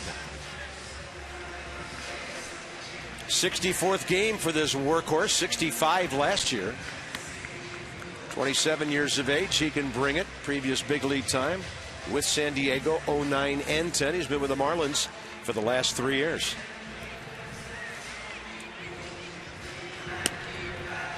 And lefty's hitting 241. Righty's a shade better at 253. And he will throw you a fastball, he will throw you a slider, and he will also throw you a changeup. Faced Ramos and Rendon in game 1 of the series. Got a double play ball, so a scoreless 6th inning on Thursday. First up, Ryan Zimmerman, 1 for 9 career against him with a walk.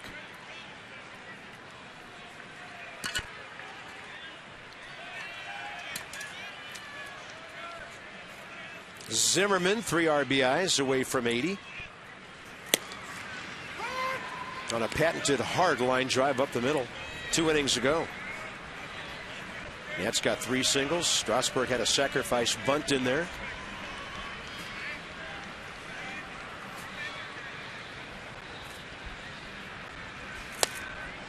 Outside, 1-1. A lot of sink on that 2-seamer from Webb. It'll average 92 miles an hour. Really gets inside of it, turns it over. Ground ball pitcher.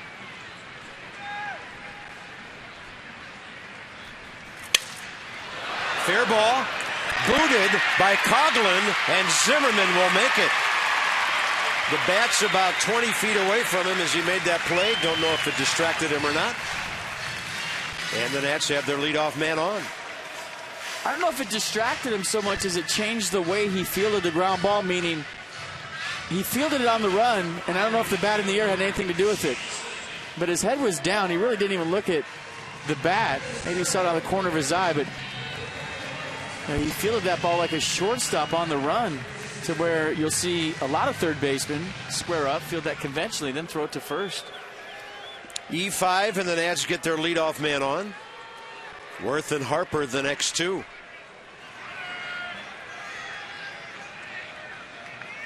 Jason Worth, 1 for 10 with a pair of walks career against Webb.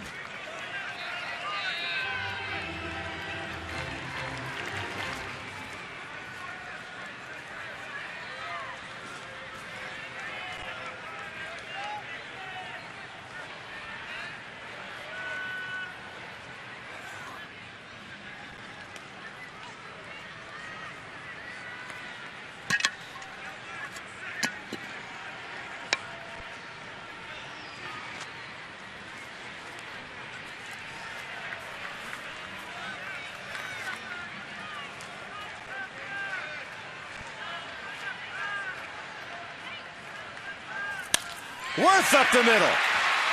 The Nationals continue to pound the ball into center field tonight. They do not have one hit to either side of the field tonight. Everything back through the box. First and second, nobody out. Well, Jason Worth finally has something to show for today. And like I said last time, hit the ball on the screws first game. Voice is changing. Nothing to show for it. Third inning. Here, lined out to right, and finally, line drive right up the middle. Look out. And Ryan Zimmerman had notions of going to third base. He tried to set up Ruggiano. And what I mean by that is you'll see a runner kind of decelerate going into second. If they see the outfielder drop their head to field the ball, they'll take off. He tried that, but Ruggiano wasn't biting. Big matchup for Bryce Harper now.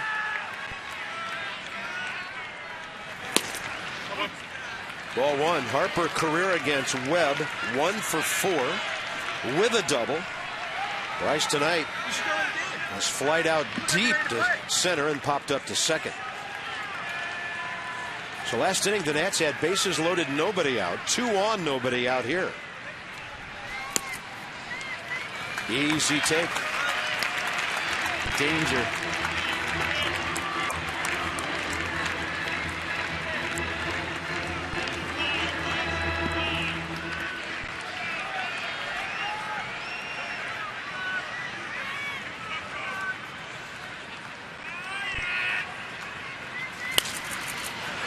Rice thinking about hitting one hard the other way.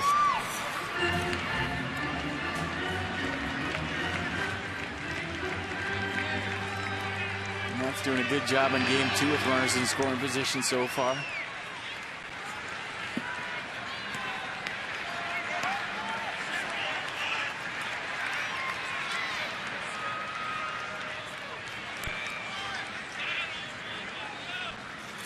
Two one. Left field line. Long run for everybody. And then circling under it, Coughlin with the ball twisting its way back.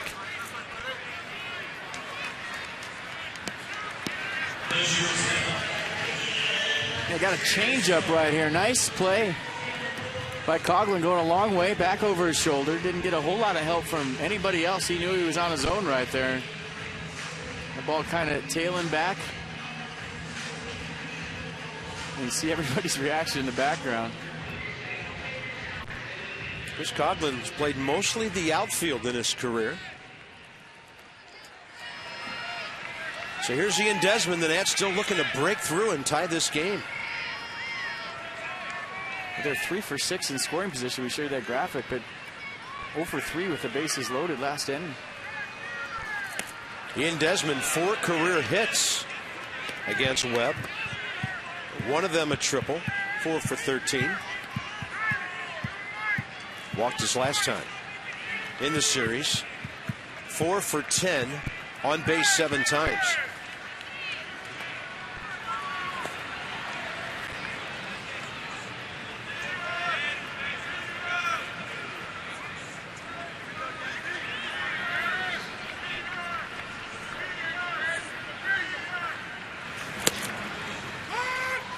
Pretty nasty 95 to the inside corner.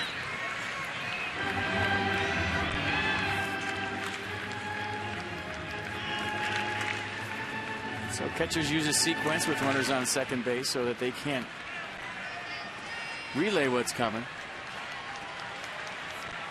Let's see if this is slider.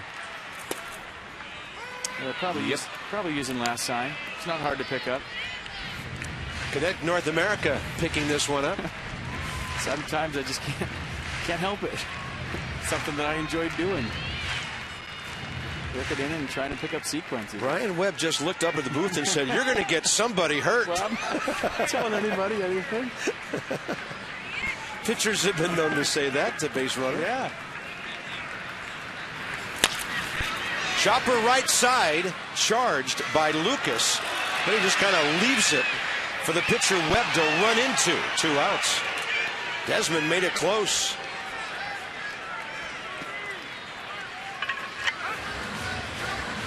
Nice little flip play right here. Watch this.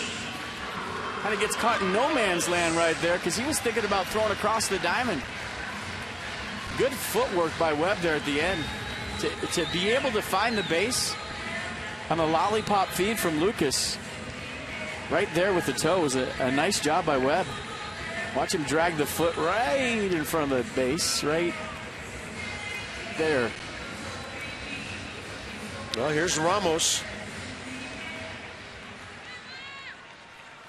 Pitch selection will be interesting here. First base open, another right-handed batter. Tyler Moore on deck. Ramos has walked and singled. That was against the starter, Brian Flynn.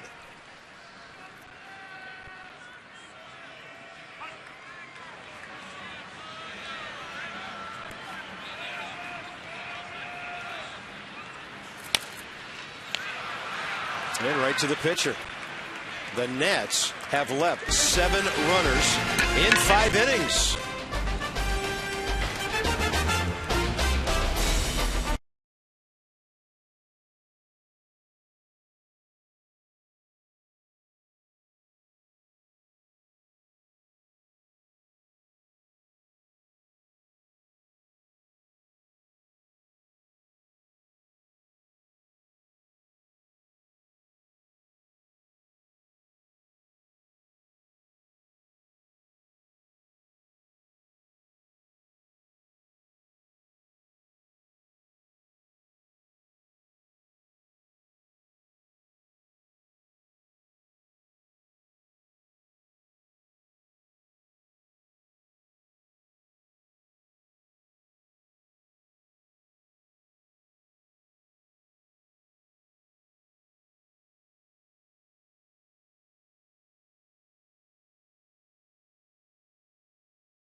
Top of the sixth, 3-6-1 Fish, 2-5-0 Nats.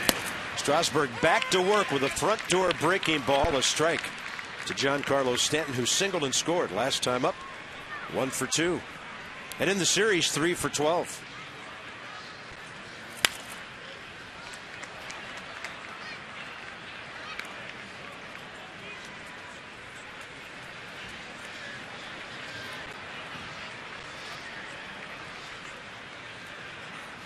Stanton playing only in his 110th game, so he's missed the equivalent of a month and a half. Steven goes with a changeup, 1 ball, 2 strikes. 20 pitches first inning, then 34, 41, 71, 86. So Strasburg on schedule for 7, hopefully beyond. Zimmerman diving. Ball behind him. Look at the throw. Out at first. It's one of the best throws he's ever made here. What a play by Ryan Zimmerman. I mean, just laying out right here. Ball down the line. Kind of got an in-between hop right there. Scrambles to his feet. Throws right over the top. And that was the key to everything. How many times have you seen Ryan Zimmerman with his arm angle straight over the top with something on it? And Steven Strasburg approves. Here's Ruggiano. I mean, great play. We've seen Ryan do that before, but I've never seen him come straight over the top. I mean, throw that right at 12 o'clock. Usually that's a sidearm throw, and sometimes it runs up the line, sometimes it's on the money. But I've been watching him in batting practice the last couple of weeks, and the arm strength is there. I mean, he is rifling the ball across the infield. But just the release point right there, just got up through it, and it was straight over the top, right on the money with something on it to Tyler Moore. And man, was it close at first. Stanton did not argue. Perry Hill did not argue. 2 balls, 1 strike to Ruggiano. We've also talked about Ryan's swings lately, getting to pitches that maybe earlier in the year he wasn't. It's a magical glove over there and a great throw to finish it. 2 balls, 2 strikes on this foul ball, heading for the upper deck.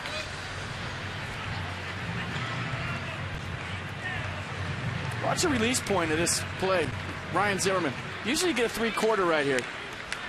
But he gets right over the top. I mean, that's the highest arm angle and release point as I've ever seen from him. Desmond on the charge. Don't hit it to that side. 2 outs. And if you're wondering why that's important, well, the farther away you are from a play as an infielder, the higher your arm angle has to be because there's more time for the ball to sink as you throw it across the infield. But I don't think in 3 years I've ever seen him throw from right there. That was more impressive than the glove play. Yeah, we've seen the glove play from Ryan before. He's as good as it gets with the glove. But watch where he releases this, right over the top. Great shot right there, guys. And then you get the true 12-6 rotation, and the ball stays straight. And on top of all that, it was a seed. Impressive.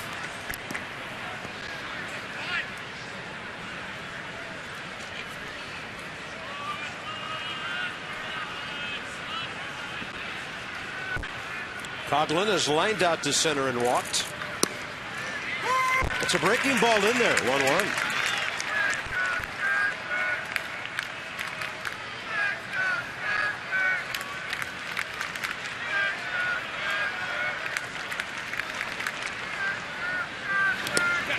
And he'll bounce that one.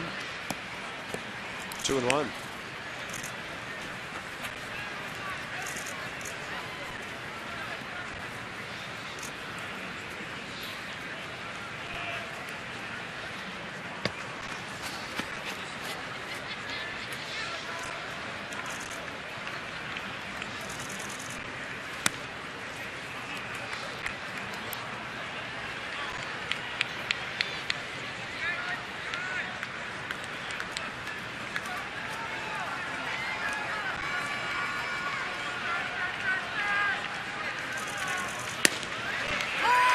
It's a lot of strike area out there, 3-2. There is. Mercedes-Benz, we're going to go wide body here with that card. Wilson Ramos is set up in the Nats on deck circle because they are giving Steven Strasburg about 4 or 5 inches on the outer half to lefties, and he's using it. And he goes change up and misses down and in. Still denied a 1-2-3 inning. Second walk of the night. AT&T fact on Steven Strasburg. Dominant against this division. And that's the best in the East since Pedro back in '95 with a 194.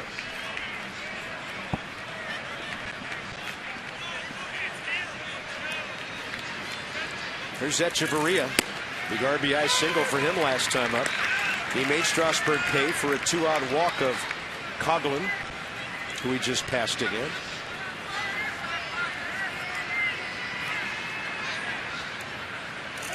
Runner going, good jump.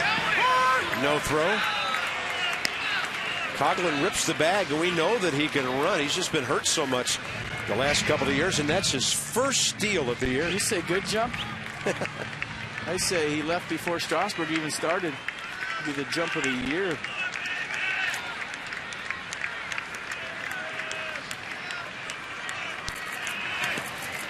Breaking ball buried and well blocked by Wilson Ramos.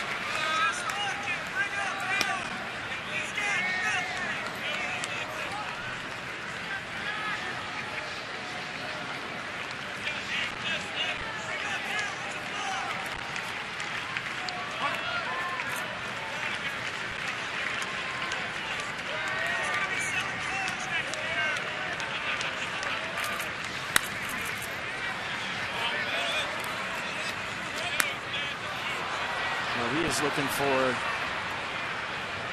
501.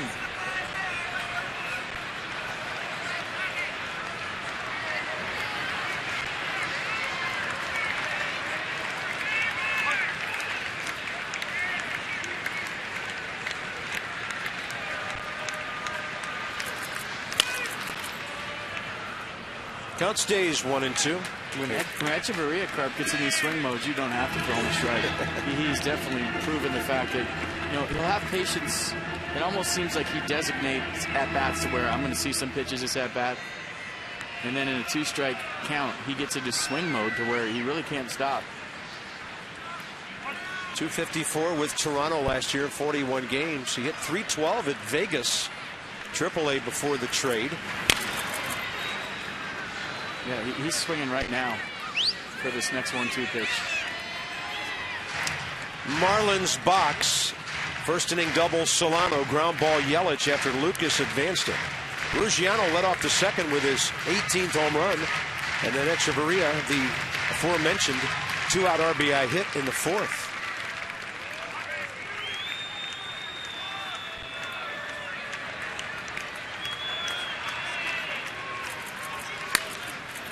And he's going to swing again at this pitch.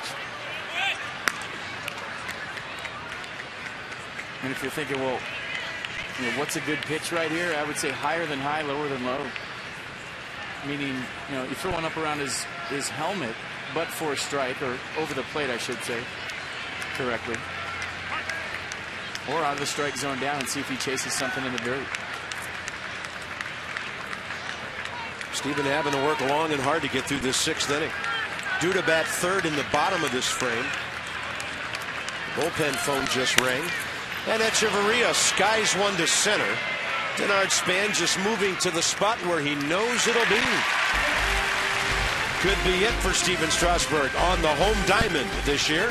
Now the Nats will try to come from behind and make him a winning pitcher of record.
President's race. Martha Washington off to a hot start. Well, they did what I said. They emptied out the closet. I mean, every character from the whole year is here. And I don't know half of them, but they're here. That mechanical bird thing. That's the rally pigeon. That's to Sharknado. Yeah. Which was awesome. The landlubber from Illinois trying to take care of that. That's the Kool-Aid guy. Mr. Kool-Aid guy, which is awesome. I mean, where else can you see something like this? There's the reindeer cow moose thing, which is awesome. Somebody's going into the turnbuckle here. And then Teddy wins. So George wins the season series 25-24 over Abe.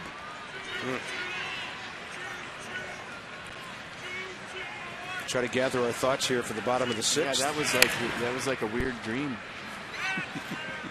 that I'm trying to forget. Ever wake up in the middle of the night and you're being chased by the Kool-Aid man? That was a weird dream I had in college once. Craig Stammen, looks like for the top of the seventh. Moore, Rendon, and then Strasburg's spot. That's down by a 3-2 count. 1 ball, 1 strike.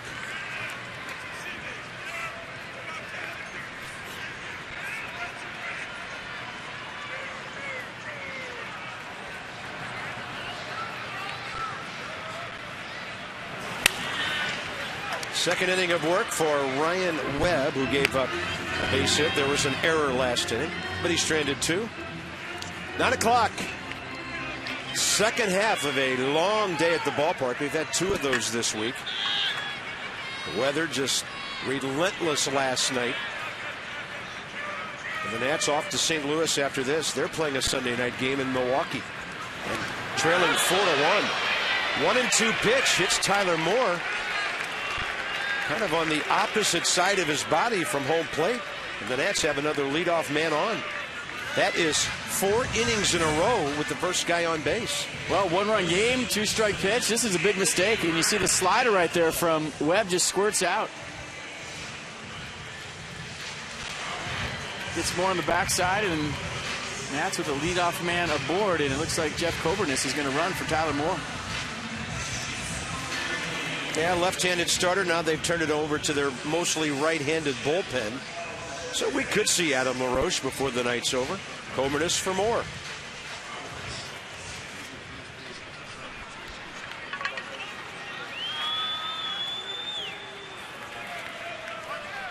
Anthony Rendon with another guy off the bench and doing a great job this year next. Ball 1.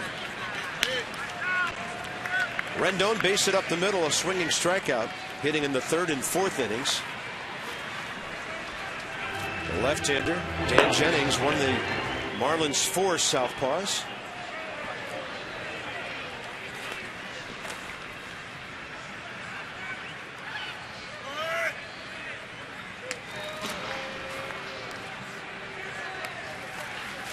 One thing we've learned about Coburn is very aggressive base runner. I mean, he's not afraid out there. Not afraid to take a chance. He's got a little run until they tag you in. 42 stolen bases in 95 games at Syracuse. And he hit .318. Rendon looks at a fastball in there. Counts even, 1-1.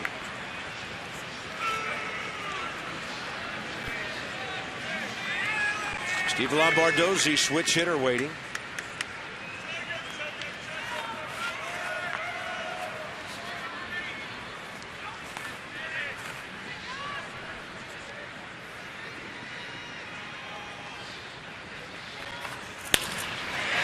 Slaps that ball out to center, but Ruggiano is right there for the first out.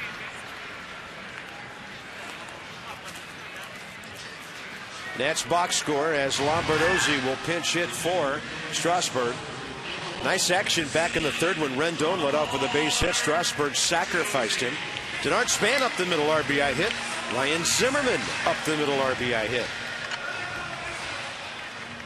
Well, you got a ground ball pitcher that's proven he's throwing strikes, minus hitting Tyler Moore. You got a guy that can handle the bat, good wheels at first. This sets up nicely for a hit and run if you get into a count.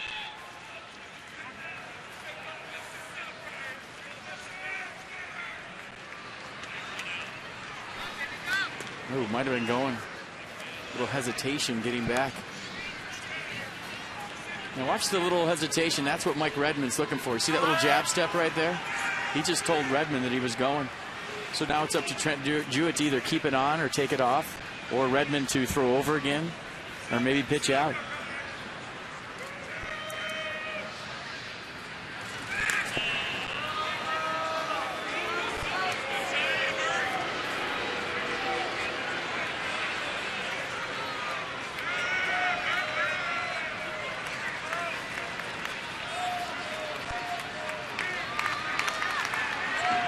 For those of you that aren't familiar, the 95% of the time the throw over at first base is just to see what he's doing, not to pick him off.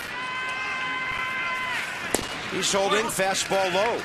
At the lower levels, the throw over is to pick guys off because, you know, they're really not polished base runners, whether it be Little League, once you can get leads, you know, high school and college. But at the highest level, you know, you throw over to see if the guy's tipping his hand 95% of the time. And you also throw over just, you know, to keep him close and to try to control the running game, but it's not to get him out usually.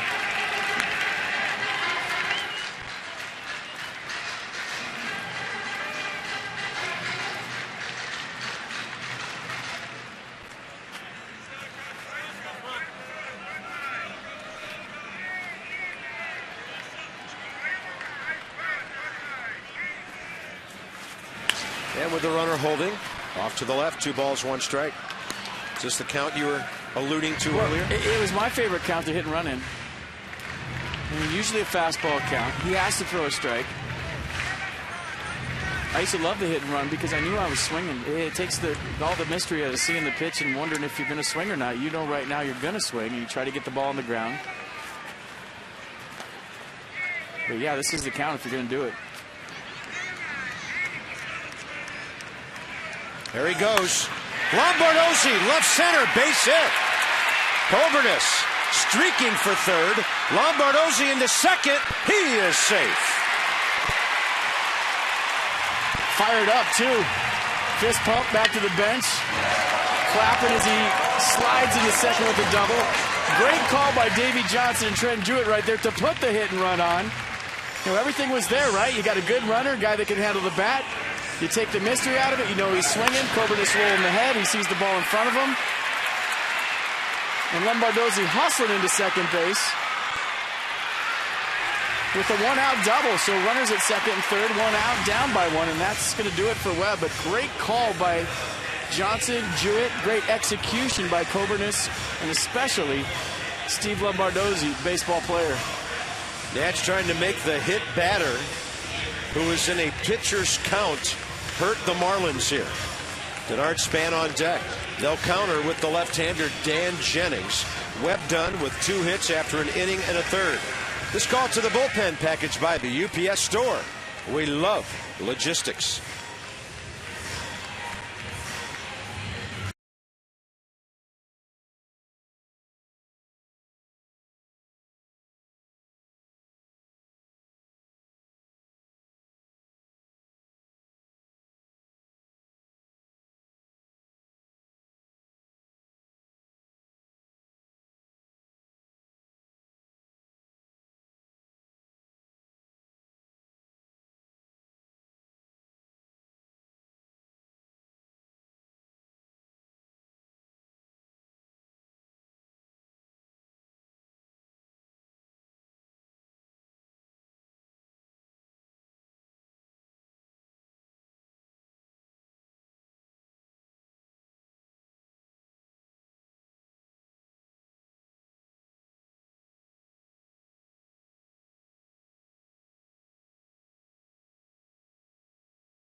Well, how about Steve Lombardozzi? We talk about how he finds a way to contribute every time, whether he's starting a game, whether he comes off the bench, but in the pinch hitting role here, gets to a 2-1 count, hit and runs on, down by 1. You know, late in the ball game, that's not easy. So he got a pitch he could handle, drove it to left center. Not only got the job down the hit and run, but on the backside, hustles into second base, fires the ballpark up, fires his teammates up, and fires this broadcaster up. Steve Lombardozzi, baseball player. What's not to love about that guy? 286 is a pinch hitter. Denard Span and Dan Jennings facing each other for the first time. 46th game for this lefty.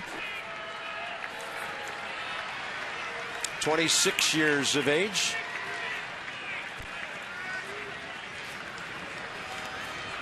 Squeezes in play too.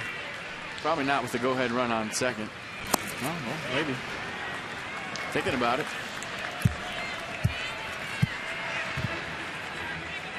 What makes the go-ahead run different about that situation? Well, you can't drive him in with a squeeze. You just get him to third with 2 outs. So you swing away, you're ahead 4-3 right here.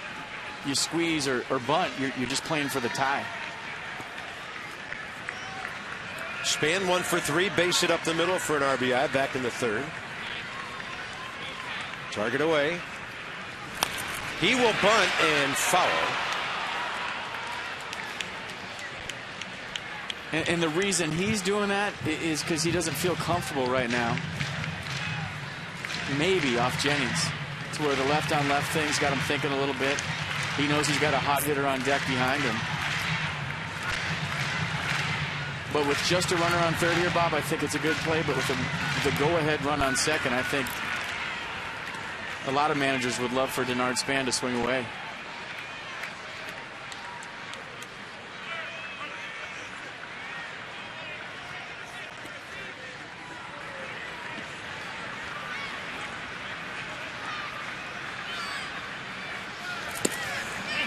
Easy take on that one, 2-1.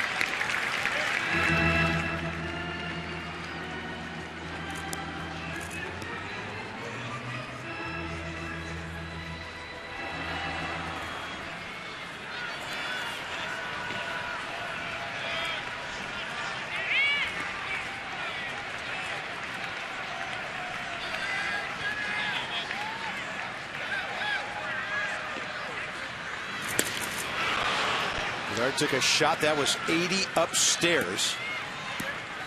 Counts even, 2-2. Yeah, and in case you're wondering, home, I think Denard did that on his own.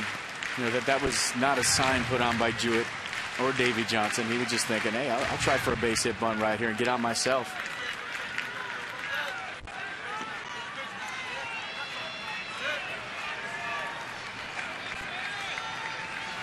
Zimmerman on deck. The Marlins have a right-hander ready for him. 2-2 to Span. Just extending to guide that ball out of play.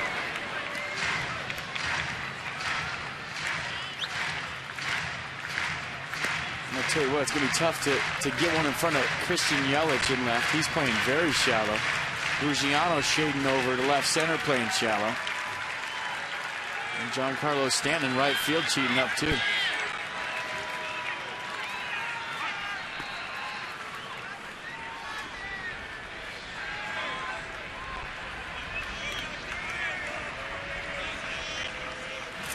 Span pulls it, base hit. Coburn is in. Lombardozzi scores. Denard Span, third RBI of the game. The Nats lead 4-3. And that, folks, is why you swing away in that situation. Clutch. And I mean clutch. 2-strike knock by Denard Span. And stays on that off-speed nice. Gets the barrel of the ball, gets it by Lucas at first base, and you knew with the speed on the bases, Coburnus, Lombardozzi, as soon as that ball went through, no matter where the outfield was playing, that the Nats take the lead.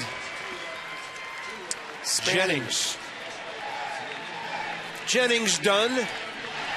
Situational appearance went the way of Span. This would be Caminero against Zimmerman. Straight ahead.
Some nifty plays in the outfield.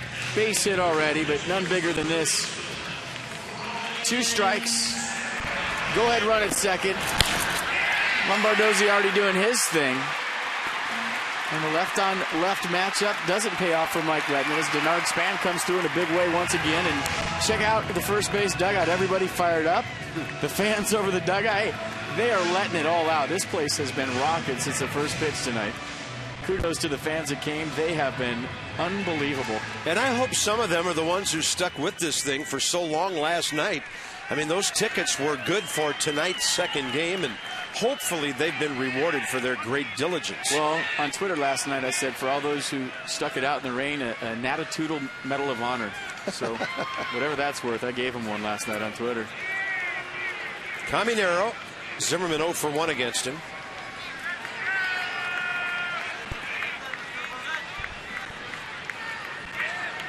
A pretty good fastball, 95. Slider and he split as the out pitch.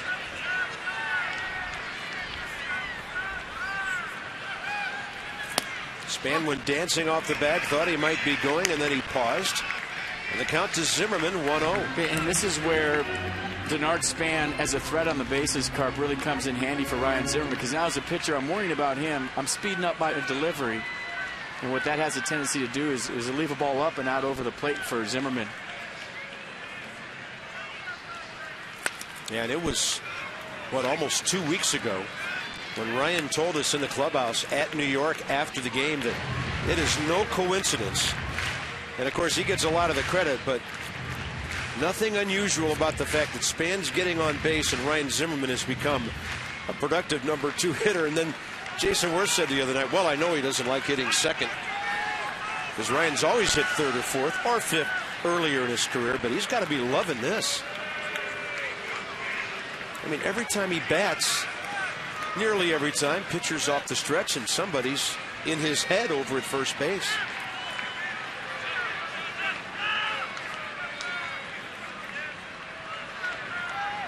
One for 3 with an RBI single tonight.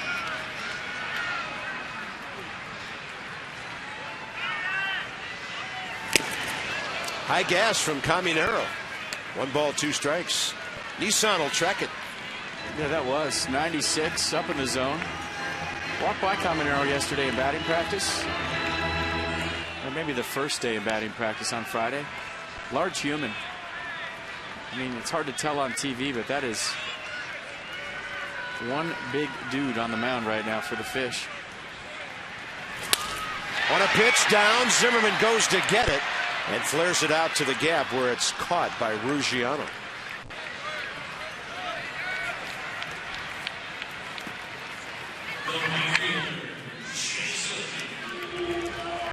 It'll be Worth with 2 outs. He's 1 for 2 with a home run against this Miami right-hander.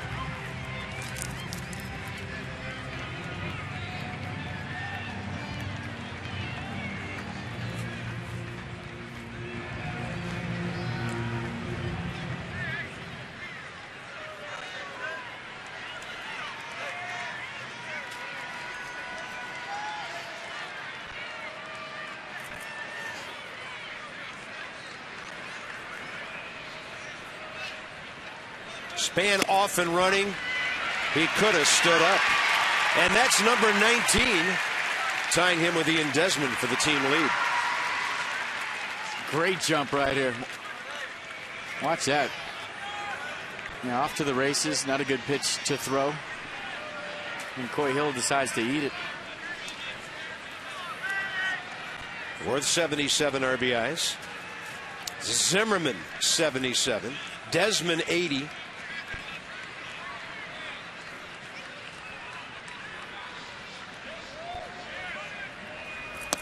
And a slider low and away. A lineup that has been very tough to pitch to for the last 7 weeks.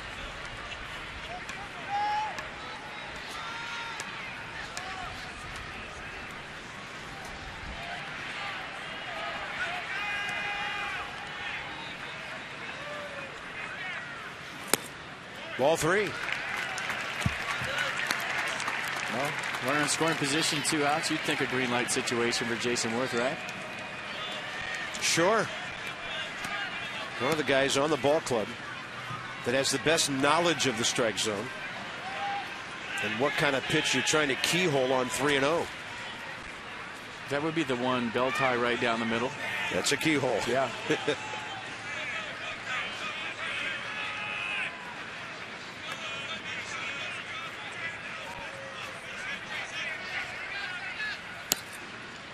Got a slider. Yeah, 88.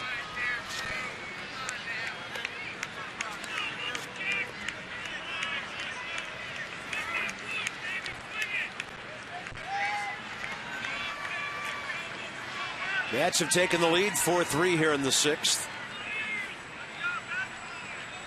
And Worth will take a breaking ball. That is a strike call. Counts full.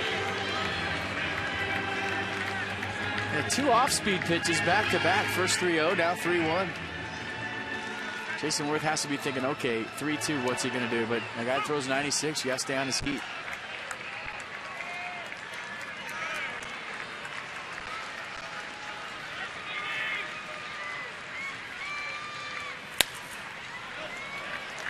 That throws 97, you got to stay on his feet.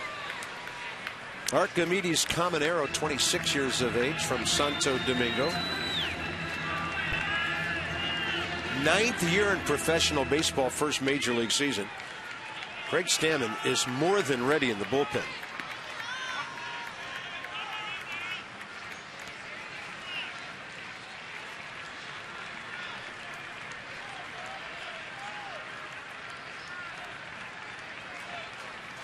And a fastball by him, 97 miles an hour. Key to those 2 runs, the Lombardozzi pitch double, and then Span brought 2 men home.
The 7th, Steven Strasburg, his 500th career K. He did a nice job tonight. 6 innings pitched, gave up 3 earned runs. Ryan Zimmerman did a nice job as well. 7 for 15 this series. Got an RBI single, but last inning was about the bench.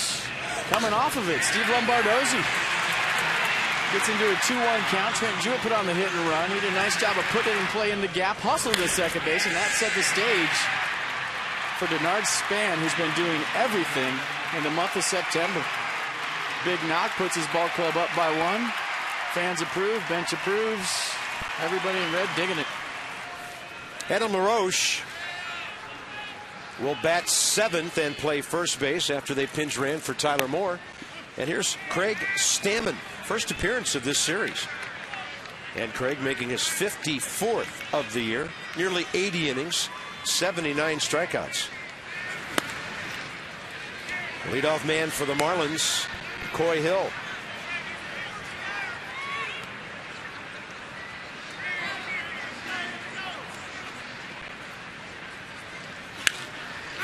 And a ball to left.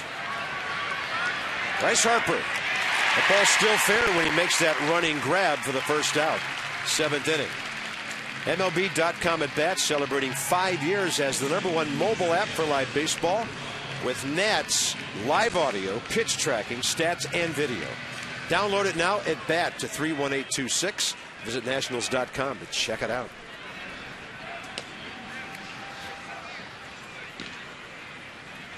Logan Morrison, 2 for 8 career against Stammen.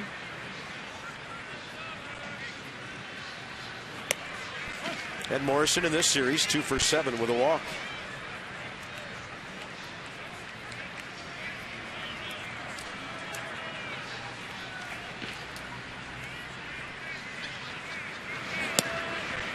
Breaking ball backs up and stays outside.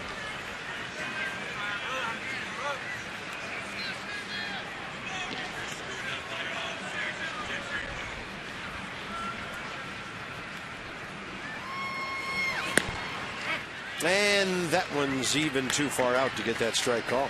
There's A.J. Ramos with Harper, Desmond, and Wilson Ramos lined up in the 7th.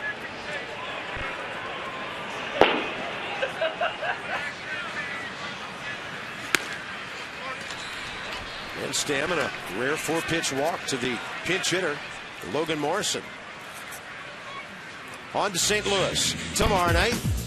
8:10 first pitch. Tanner Roark and Adam Wainwright. Gio goes against Michael Wacha on Tuesday night. And then Jordan Zimmerman goes for number 20 against Shelby Miller in a day game at 1:45 on Wednesday. Then the Nats have an off day Thursday. And the next time we do this lineup for you, it will include the last game of the regular season next Sunday. Top of the order, Donovan Solano. Stammen with that good slider. Solano 2 for 5 against Craig career.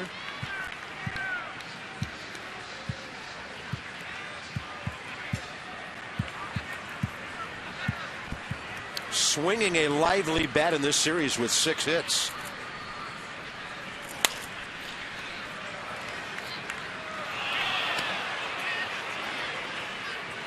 Well, crucial to get ahead right there for obvious reasons. But the fact that the Marlins really didn't expand their roster very much in the month of September kind of handcuffs Mike Redmond here, down by 1 in the 7th. With Logan Morrison at first base, he doesn't run very well.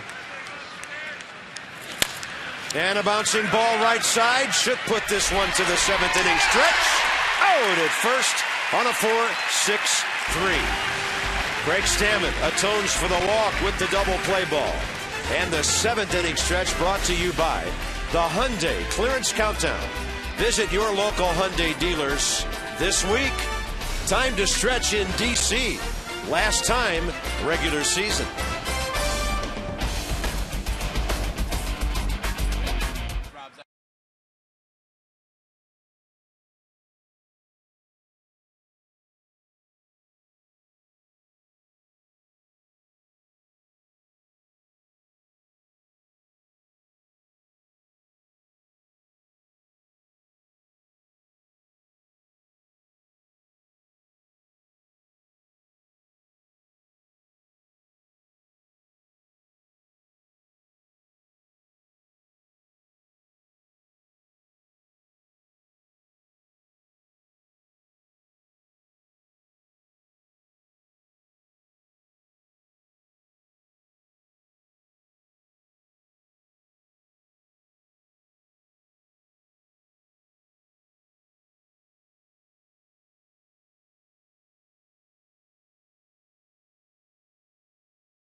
Masson, brought to you by University of Maryland University College.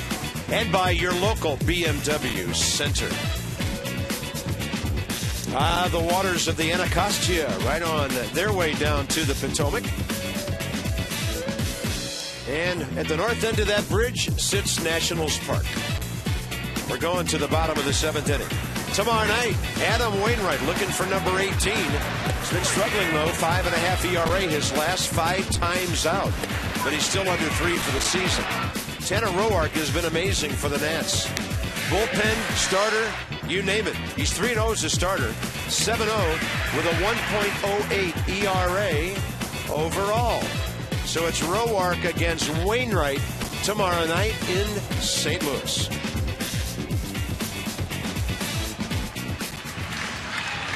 A.J. Ramos, 66 game and a 3.32 ERA. Pretty good strikeout guy. And he does a really good catwalk.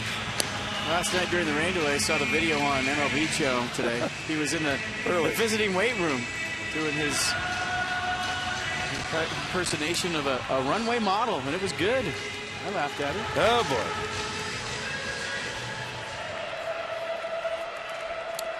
So 29 years of age, Ramos had a birthday 2 days ago. And check out Kia.com and learn why Kia is one of the fastest growing car brands in America. So 3 guys doing big time damage on this so far 7-2 homestand. Nats trying to win their 47th game of the year at home. They won 50 here last year. And then 48 more on the road.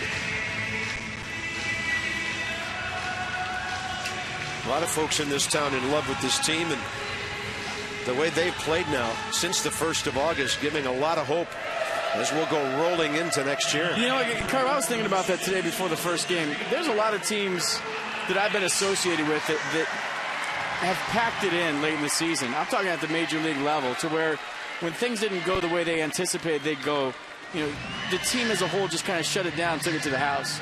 So whatever happens with the Nats these last 6 games, whatever's left, I mean, you have to tip your hat to these guys for fighting and battling through a season that just nothing went their way. It would have been so easy to just say, you know what, it didn't go our way, let's get them next year. But they didn't do that. I mean, they fought, they battled, they got right back into the thick of things. Not that it's over yet, but it doesn't look great. I'm not going to sit here and lie, but that means something, and it doesn't always happen at the highest level. I've been on teams where guys are like, oh, forget the playoffs. We're out of this thing. Let's pack the utility vehicle, and I'll see you in spring training.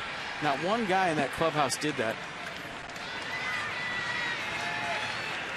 1 ball, 1 strike to Harper. Riso for 3 tonight, and that's well inside.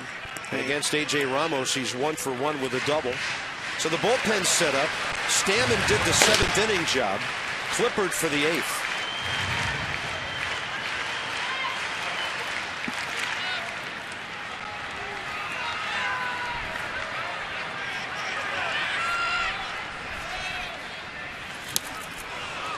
And a swing and a miss, 2-2. And I mean, and even tonight, right, when it looks the bleakest after game 1 of the doubleheader, what do?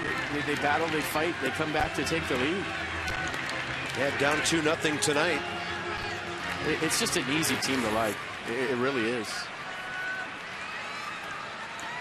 It was an easy team to get gray hairs and pull your hair out with 4 months, too, but the last couple of months have been a wild ride. Well, they could have finished 15 or 16 games behind Atlanta and 10 games out of a playoff spot. Yeah, and just shut it down, right? Said, okay, well, let's get healthy. You know, we'll have a new skipper next year. We'll figure things out. They didn't do that. They fought. And they need to be commended for that. 3-2 to Harper. Strike 3, fastball high in the zone. Bryce 0 for 4. Kinetic North America tracks it. You see everything away, then the last pitch, kind of a cut fastball that came back a little bit on Harper. Looked like he didn't love the call.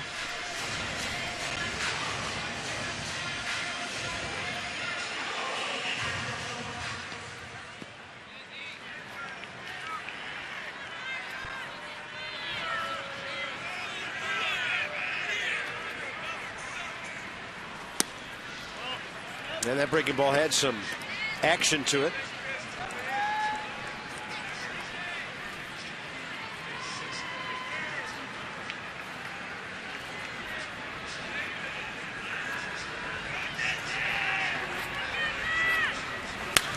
Desmond on a play to the right side.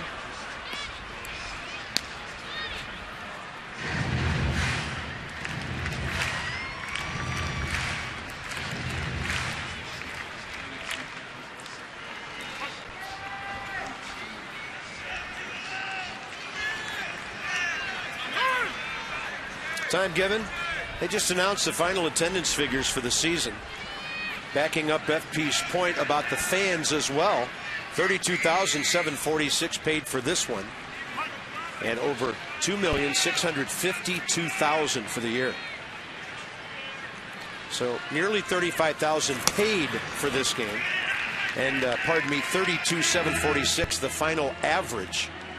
And that leaves the Nationals right around the top 6 in the National League in attendance. But it's an all-time attendance record here. Well, the Nationals appreciate that, but from a player's standpoint, can't tell you how awesome that is to know when you come off a road trip that you're going to have a park that's packed and making noise. Makes all the difference in the world. Desmond gets around on that, and Ian Desmond 5 for 12 and on base 8 times in this 4-game series. So here we go again. Sitting on 19 steals, and Wilson Ramos the next batter. Ramos versus Ramos, 1 for 2 career. Well, in this battle, I got Desmond in the Ramos versus Ramos. I think he's rolling here. I just want him to get that 20th stolen base.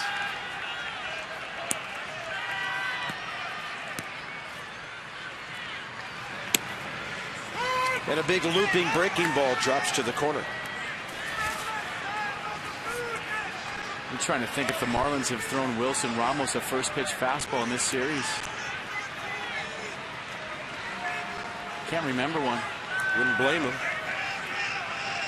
Bigger lead for Desmond.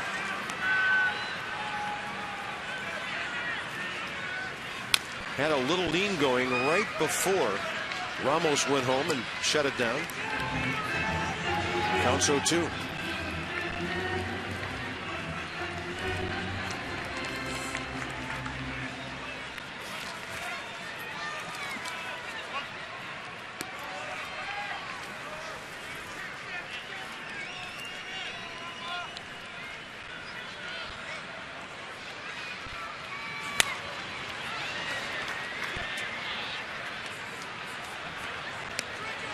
Ramos pretty quick to the plate. It's going to be tough for Desmond.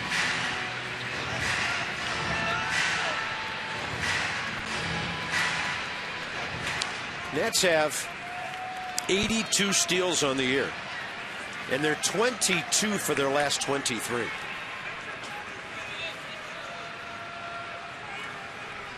Desmond holding. Ramos slow tapper foul.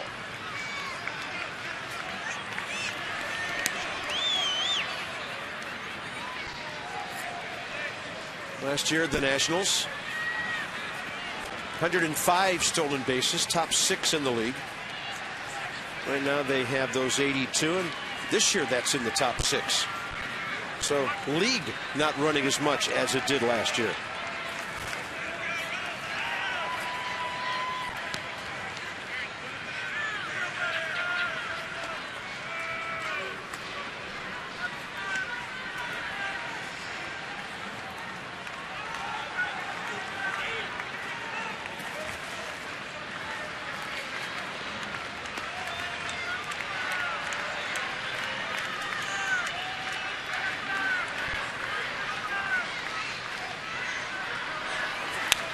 And Desmond on the move, and every time he tries to steal a base lately, somebody's making contact. Boy, a good jump.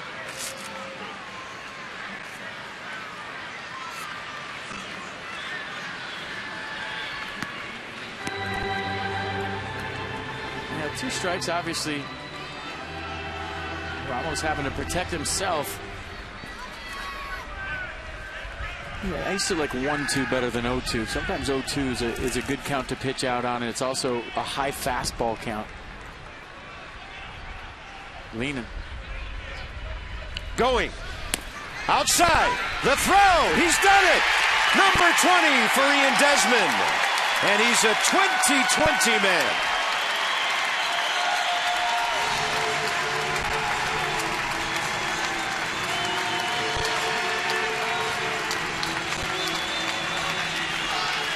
Well, great jump. He picked a good pitch.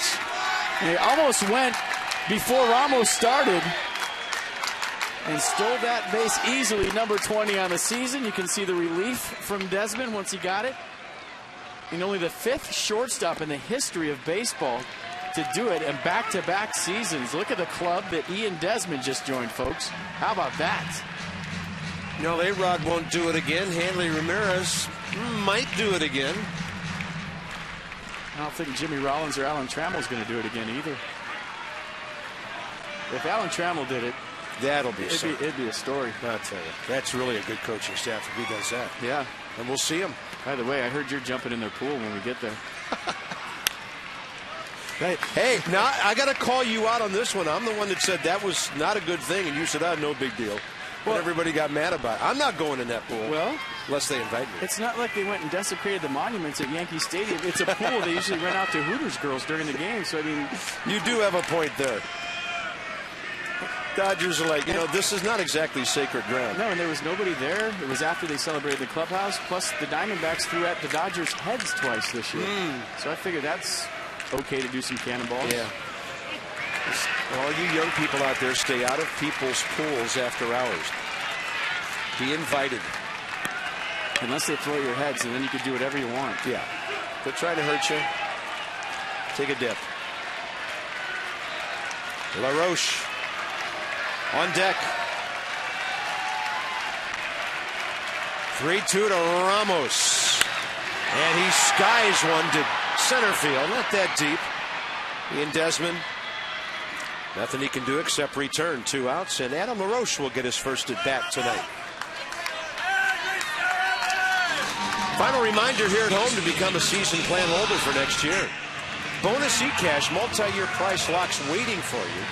These special offers expire a week from tomorrow at nationals.com/2014 and some restrictions apply.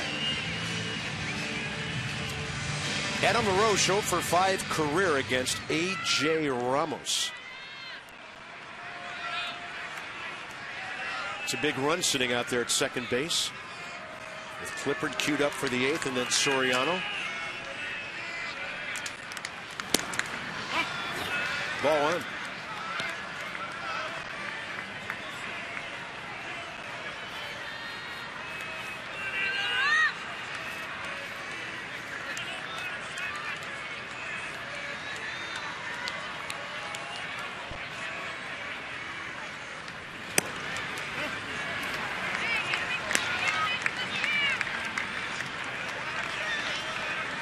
Adam LaRoche in the series, 2 for 8, but 3 walks.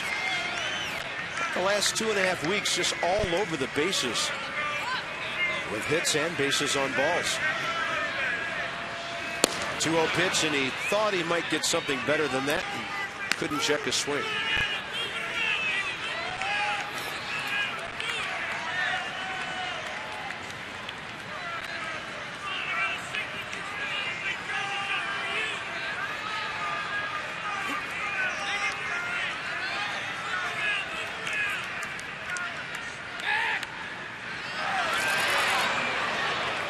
Somebody holler back, and then the shortstop Echeverria was right there. Well, I've seen Echeverria make a lot of great plays this year. That was incredible. I have no idea how he catches this baseball. Watch this. Ian Desmond gets between him and the throw. A little inside move. Great concentration. I thought that ball was going to center. Yeah, how'd the throw miss Desmond and not be redirected somewhere?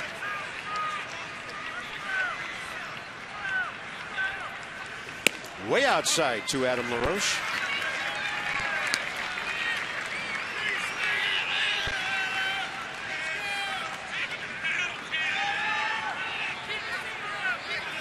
Ian Desmond, 20 steals, 20 home runs. Changeup. Adam LaRoche aboard. 2 on, 2 out. That'll bring up a Ramos-Rendon matchup for the first time.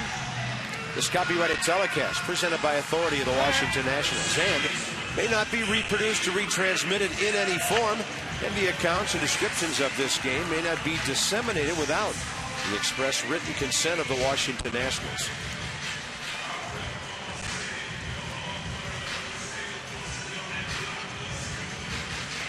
Anthony Rendon 1 for 3. Second inning base hit. Came around to score on the Span single. Bernard then, after a wild pitch, driven in by Zimmerman. Number 9 spot next, Chad Tracy, if it gets that far.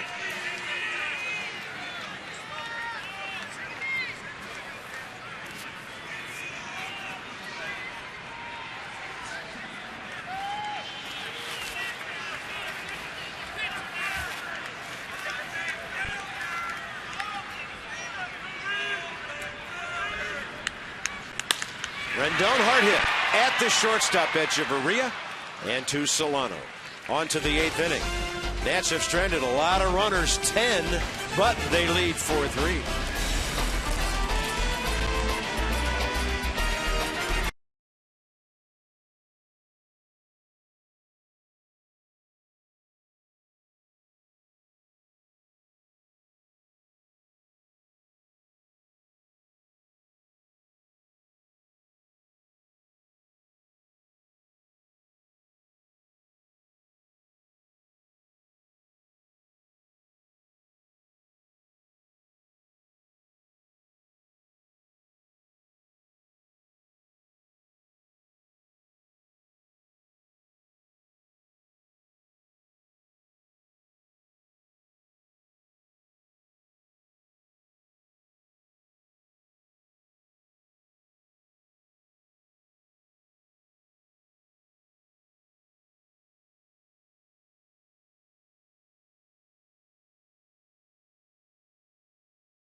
Tyler Clippard on the way in a moment.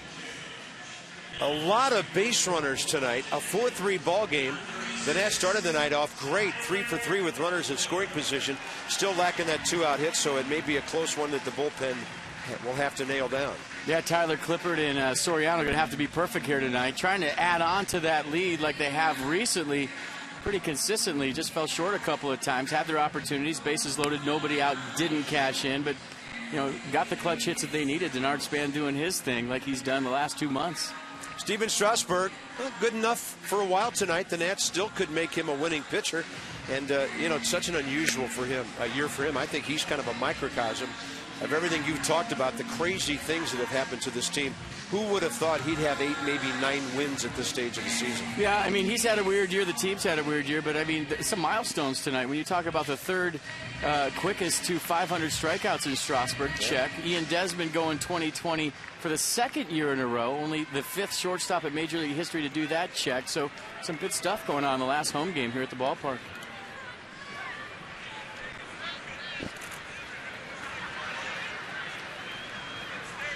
Ed Lucas against Tyler Clippard, and he goes up swinging. 1 for 3. Lucas against Clippard, 0 for 1 career.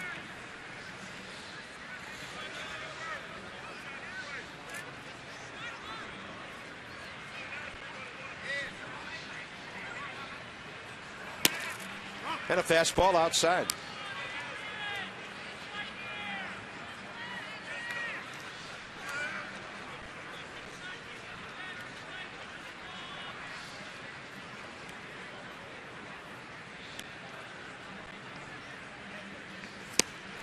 That is some changeup. 79.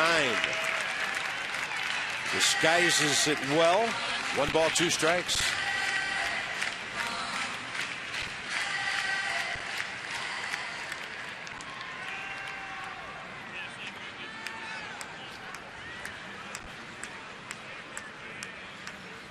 Then he goes high heat. And the right-hander late for it. Well, the FP often says the save, sometimes not in the 9th inning. Could be right here. Stanton due up 3rd.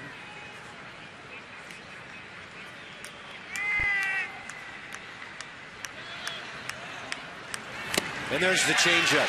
80 miles an hour, foul tip. 1 out, top of the 8th. A good fading change right here. And it's just so hard to pick up the rotation because it's the same. It's the exact same as his fastball. And so is the arm speed. You saw how he just has it, you know, at the end of his last 3 fingers, mostly out on his pinky, to where you have the same arm speed. You're just taking the throttle off. But that is one of the best changeups in baseball for sure. Here's Christian Yelich. 0 for 3 with an RBI ground ball tonight. 2 strikeouts against Strasburg, including number 500. And against Tyler Clippard, he's 0 for 2.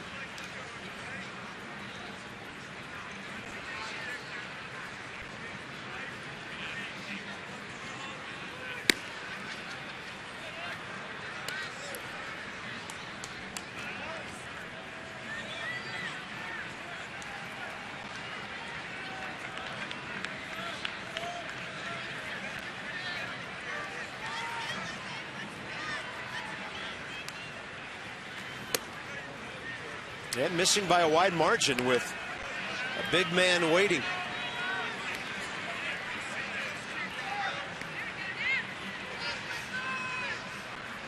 Although Clippard has done very well against Giancarlo in the past. Needs to battle back here. And he gets the 90 in there to make it 3-1.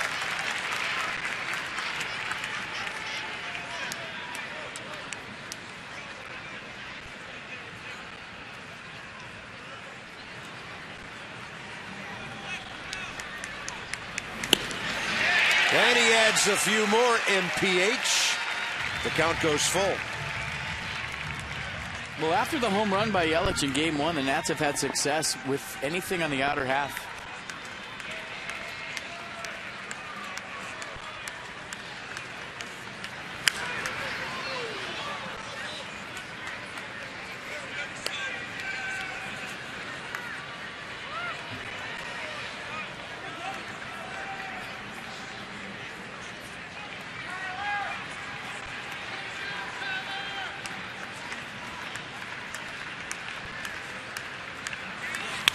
Clippard fires another strike in. Yelich fires off another swing. And are you like me at home wondering when the changeup's going to come right here?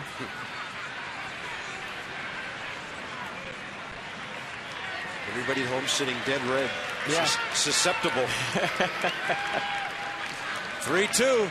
And there it is. And he gets a ground ball, but it's perfectly placed up the middle.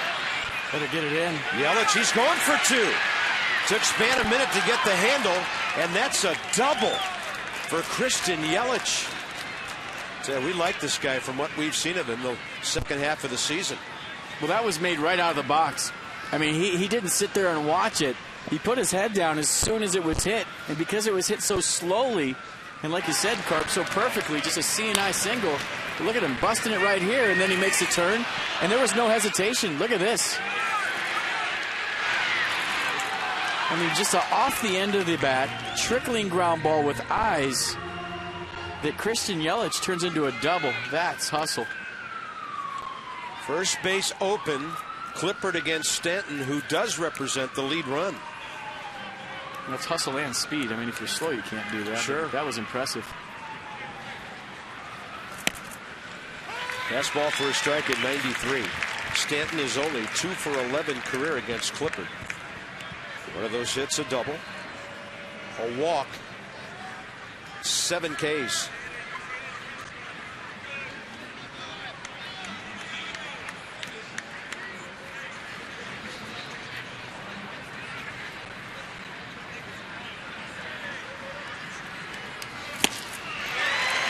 It's 0-2. Well, there's been some battles between these two, and Tyler Clippard has mixed it up to where sometimes he goes strictly fastball. I think he got Stanton out the last time he faced him with a couple of changeups that broke down and into Stanton. And tonight,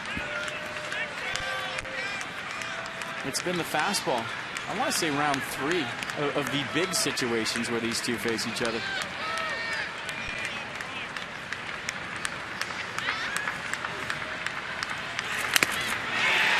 Just a slight redirect. And this is the one I remember from August 27th, Bob. It was a 3-pitch SIA, and it was all fastballs. And first base was open. And I think the tying run was on second, and we were wondering, were they going to pitch around Stanton? And Tyler Clippard didn't want any of that. He went 3 fastballs to him for a 3-pitch SIA.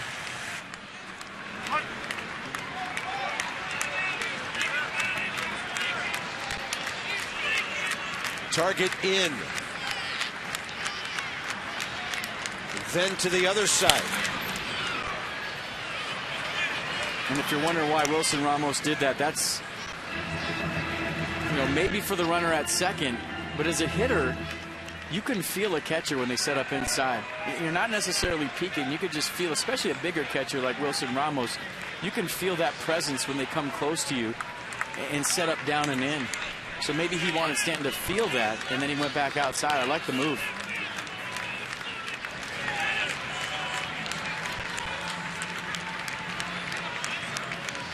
There's the changeup, and it just misses low. Pretty good pitch. Let's see what pitch track says.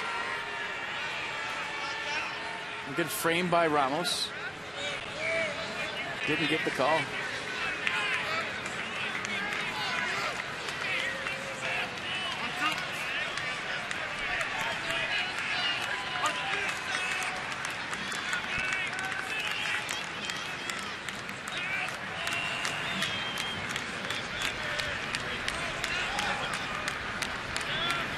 Clippard goes fastball, and Stanton stays with it.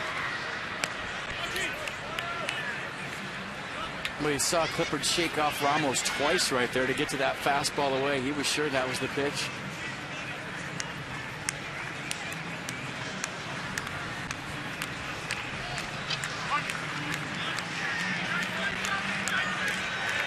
Go fastball in here off the plate, back to that fastball away. See where they go.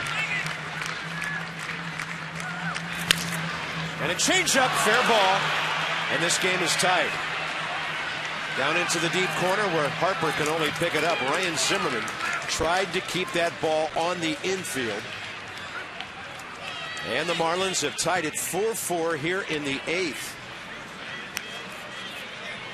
Well, a good at-bat by Stanton right here, staying on the changeup and just kind of muscling it past Ryan Zimmerman. And I really have no idea why Ryan Zimmerman's playing that shallow against Giancarlo Stanton. That kind of created that hit right there. I mean, he was a step off the grass at third base. And give Yelich credit for hustling into second base and getting into scoring position. Well, Steven Strasburg will get a no decision.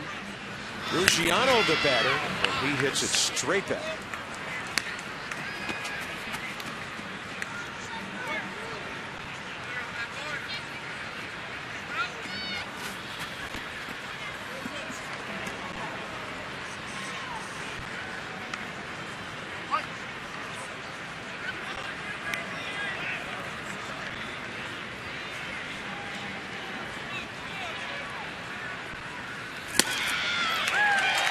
Away, unreachable.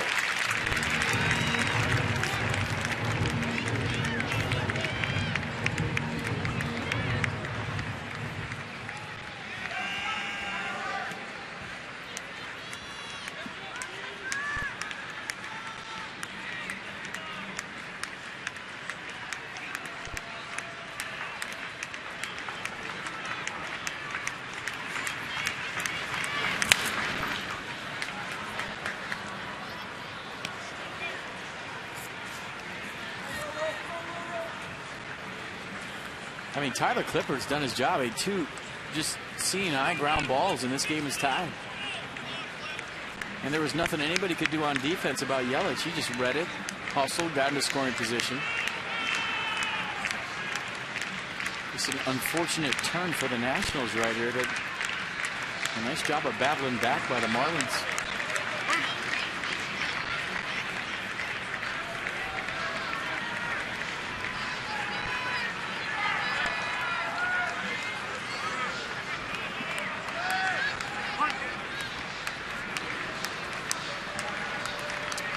No balls and 2 strikes. Ruggiano 1 for 3 with a home run tonight.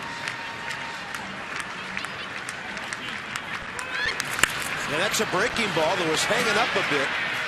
And fortunately for the Nats, he hit it right at Bryce Harper. 2 down. That'll bring in Coughlin.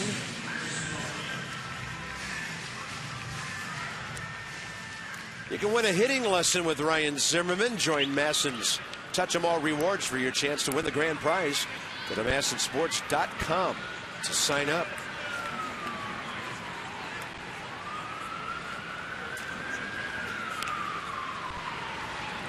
Coughlin 0 for 1, line drive to center. He's walked twice and stolen a base. You be careful here if you're Tyler Clippard. You got a base to work with.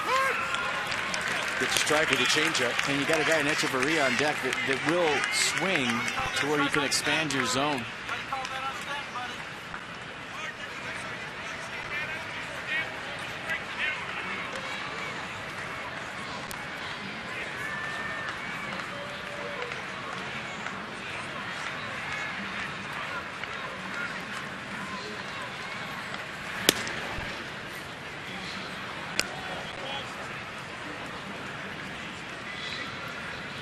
Long inning, 26 pitches.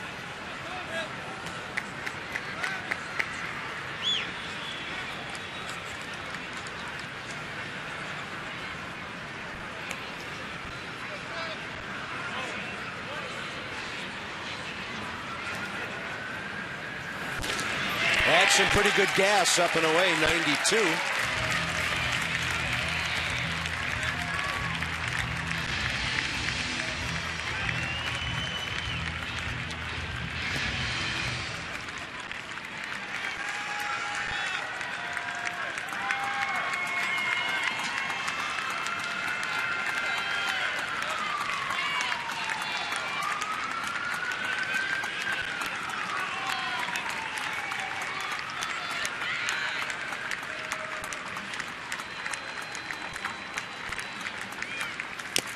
And a foul tip. Ramos holds on. Clippard strikes out a couple of bad luck doubles, and the Marlins have equalized here in the 8th.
As we head to the bottom of the 8th, it's time for your Cholula frame thrower feature thing that you love more than anything. And we're going to go back to the 5th inning. Steven Strasburg with a 95-mile-an-hour fastball for his 500th career strikeout. 3rd fastest to reach 500 in Major League history. So congratulations to Steven Strasburg for throwing some Cholula hot sauce at the Marlins. So just 22 innings behind Kerry Wood or so, just 5 innings or so behind Mark Pryor, and ahead of Lincecum and Oliver Perez. Now that's the one name nobody would guess on that list. Yeah, that's the one that you win a bet with right there. Chad Tracy against A.J. Ramos, who threw 26 pitches in the bottom of the 7th inning. Chad Tracy's 0 for 1 career against him. Got a fastball late for it off to the left. 1 ball, 1 strike. Chad pinch hit, 8th inning. Flight out in game 1 today. Rafael Soriano wants to be saving a game, but he'll be pitching whether it's ahead or tied.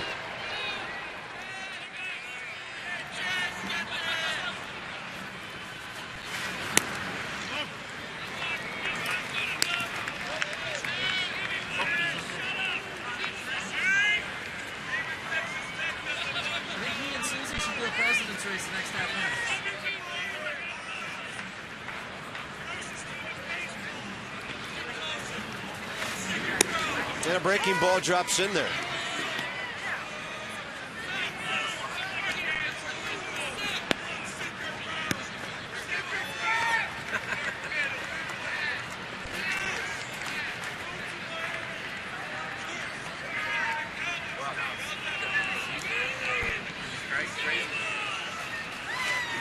Chad Tracy, high in the air, right center.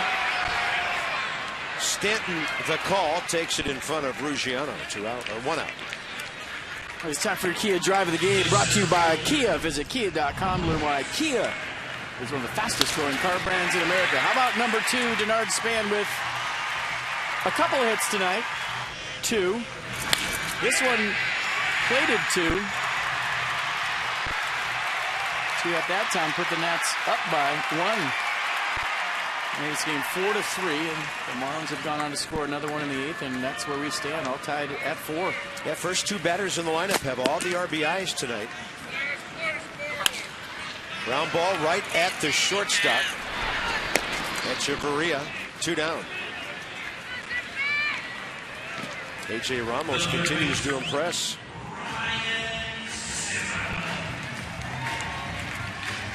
But he's had trouble with Ryan Zimmerman in the past. Ryan is 4 for 7 with a home run.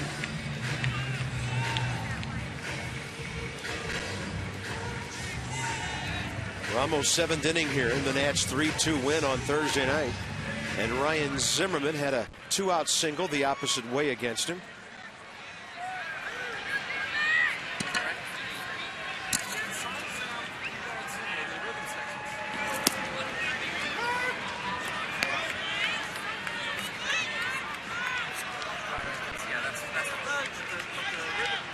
Right-hander Sam Dyson.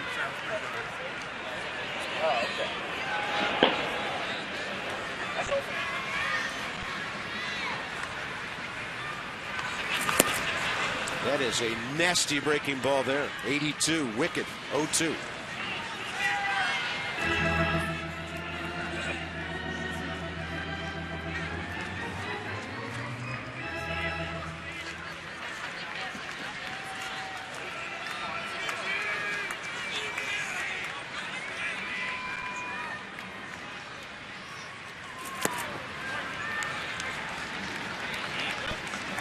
Well, if you leave one of those up, we've seen Ryan Zimmerman, I would say, of his 26 home runs, just kind of guessing, close to half have been on sliders. Just swing for that fastball and catch one out in front. 7 for 16 in this series. And that'll be a cutter away, 93. Looked like it had some away movement to the right-handed batter. Ryan in this series, a homer and 3 RBIs.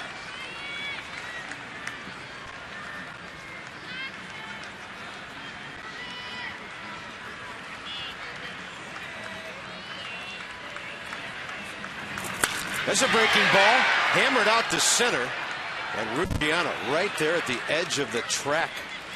Into the ninth, in the nightcap, and it's 4-all.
as the manager of the Nats.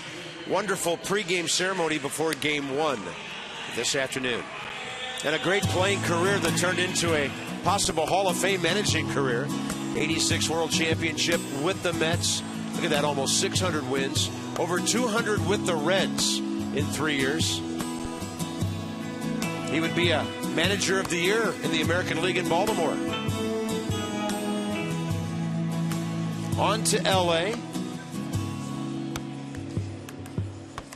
And then quite a while before he would return to managing at the major league level. I mean, we'd go to spring training every year. Davey would be on a golf cart with Bob Boone, going around, looking, evaluating, and just letting Mike Rizzo and the Nats brass know what was going on with great young talent in this organization. And pretty soon he found himself managing the Nats after Riggleman's unexpected resignation. John McLaren would manage a couple of games in Chicago. And 2 years ago when the Nats went to Anaheim, Davey took over, and tonight, at least at home, it's over.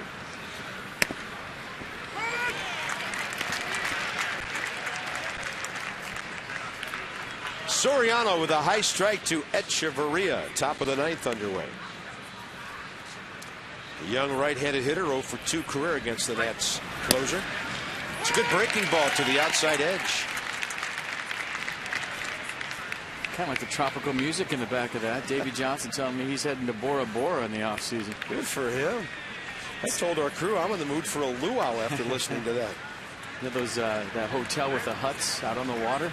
Oh yeah. He's always wanted to stay at that place. Probably take a 7-iron out there and deposit a few high 145 to 155 yard shots out there. What a great long career. Slider away and hammered right at Denard Span for the first out. Top of the ninth.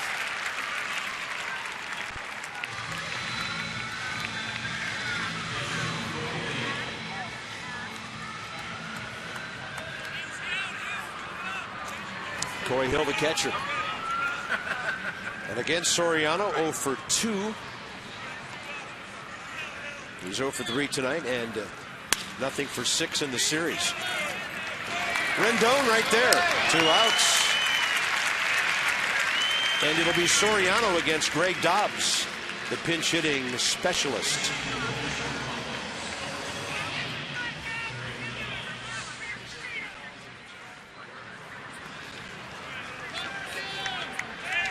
Dobbs retired game 1 as a pinch hitter. He has 10 pinch hits this year for 7 RBIs. Worth, Harper, Desmond due up for the Nats in the bottom of the ninth.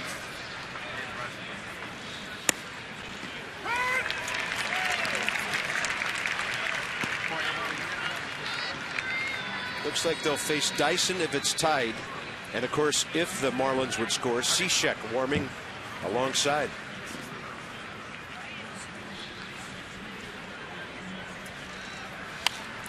Soriano able to jam the left-handed batter with that cutter. And the count so too.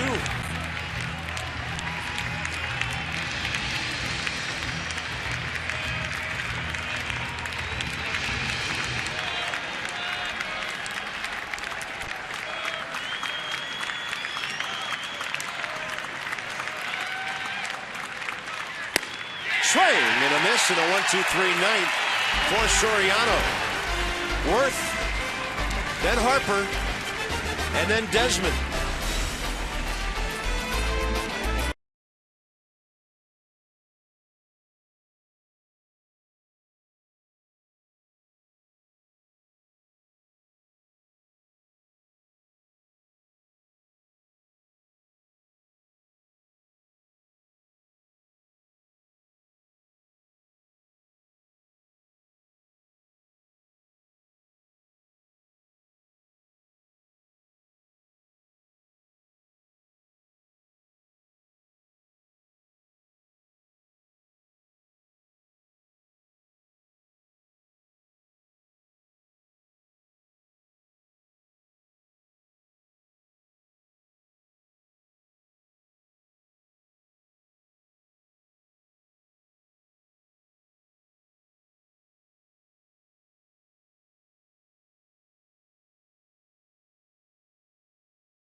Park in the final home game of the regular season. No better way. Johnny Holiday and Ray Knight. We invite you to stick around and join us for Nats Extra Post Game in just a couple of minutes. No better way to end the home part of the schedule with a walk-off win here in the ninth inning. I'm with you, partner. You know, I guess it's got to be walk-off at this late a time in the game, right? But this is just kind of typical of our season as we've been able to battle late. How many times have we changed that defining moment this year? 97. 97 times. Seems like it, doesn't it? Yes, sir. But let's shut this thing, close this thing out right here, Johnny. Hope That'd be so. Good with me. Well, the Marlins company, that guy Yelich has rated his batting average about 20 points in September. He's the best hitter against right-handed pitchers, and he came through tonight for Miami. Yeah, he's a good little hitter and has a good idea of the strike zone, quick bat, and he's been able to exhibit that against our ball club. And certainly a guy like Strauss throwing 95, 96 miles an hour was able to get to the fastball and drive the baseball. Why don't we send Bob and FP off on a nice trip to St. Louis I know. with a dramatic ninth inning win. Let's do that. Right back to you guys in the booth. All right, Johnny and Ray, you guys did amazing work here at the ballpark all year. We appreciate it. Always a pleasure to share the stadium with you. And hopefully there's a takeoff soon, but it'll take a walk-off to make it happen soon. And this is right-hander Sam Dyson. Dyson is appearing in only his 5th game of the year. He's made a start for the Marlins. 26-year-old waiver claim from Toronto last January. It's only his 2nd professional season. Well, he throws the fastball 85% of the time, and I think there's a little cut to it. We'll check it out together. A slider, a curveball, and a change to go with it. The guy that throws the heat that much, good chance Jason Worth's going to see something to hit. Worth is 1 for 2 career against him. Reliever working off the windup here, bottom 9.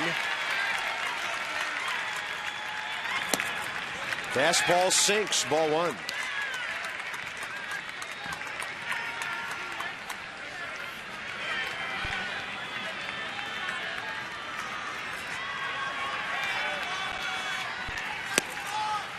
Right in there, belt high.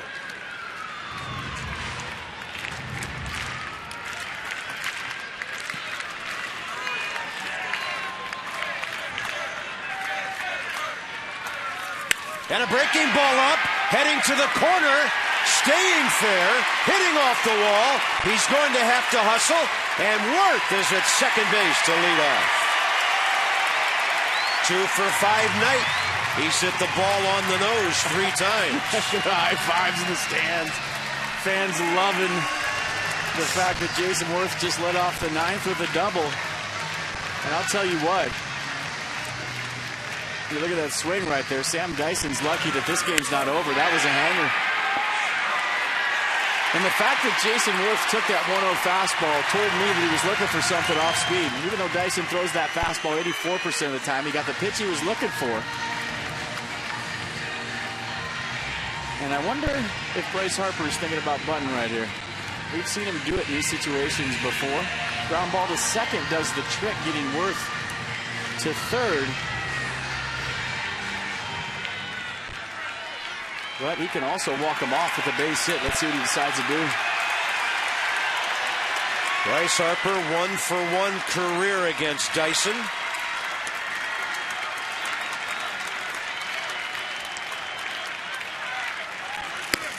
Fastball up, ball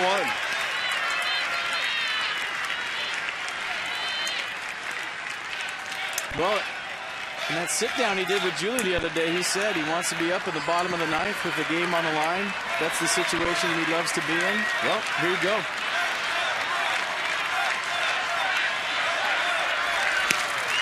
That's 2-0. First base is open. A run that means nothing. And right-handed Desmond on deck, so we'll see how they approach this. I'm just going to tell you, Cub, I'm shocked they're even going to pitch to him anymore. I mean, yeah, why would you? Set up a double play, face a right-handed batter. Well, we've seen Ian Desmond, and we've also noted how when you walk somebody intentionally to get to him, how it fires him up. And look at this. Yuri Perez going out to run for Worth. I don't know if Jason's banged up or not, but well, speed kills and Davey going for it here. I guess. One of the best base runners in the league. Tip of the cap right there. Home fans acknowledging a great season by the right fielder. That was cool. 2 balls, no strikes to Bryce Harper.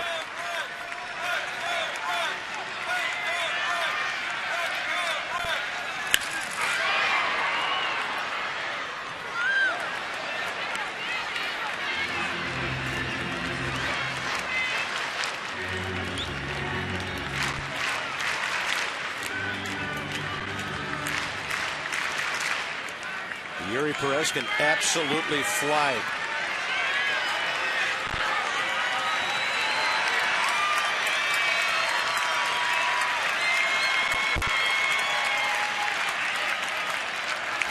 Harper hops it up. And there's nothing even the fastest runner can do on that. That's a huge out. Now Desmond. So they pitched to Bryce Harper. Fell behind. Still got it. It almost looked like he was trying to roll his wrist and hit a ground ball. Took a little out of his swing right there. Actually cut through the baseball and popped it up.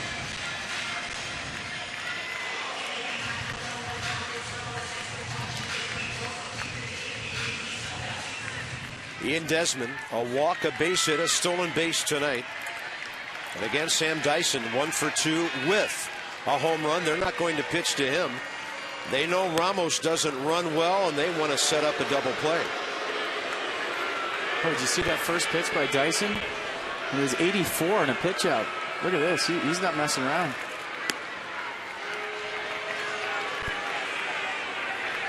Pitchers will tell you an intentional walk sometimes is tough for them because they're not used to doing it. Nobody ever practices it.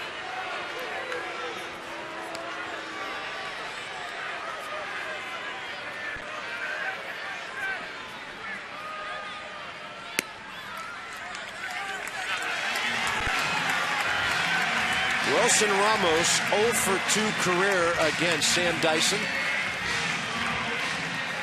Randy Knorr alongside Davey Johnson. He's trying to send Davey off this diamond a winner. For everybody in this ballpark that's not dressed in black and gray once. Well, really important here for Donovan Solano and Echeverria to keep Perez close at second base. They're going to have to work hard up the middle to keep him from stealing third. And it's in play, folks. He's that fast. Yeah, big man standing between the catcher and third base. In Ramos, who's 1 for 3 with a walk tonight. Ball 1. And you understand the thinking from Mike Redmond. He knows that Wilson Ramos has been playing banged up with that hamstring and that he doesn't run well. He's betting on a ground ball. That's why they walked Desmond to get to Ramos.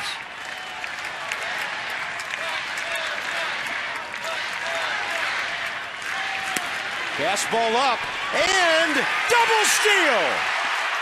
Perez to third. Desmond to second. Well, you knew it was in play, but Perez got a great jump. Redmond decides to go for the trail runner. They put the sign on, and watch Coy Hill. Doesn't even think about Perez, goes right to second. And if Desmond doesn't make it, Perez is on third with 2 outs, and the steal does nothing.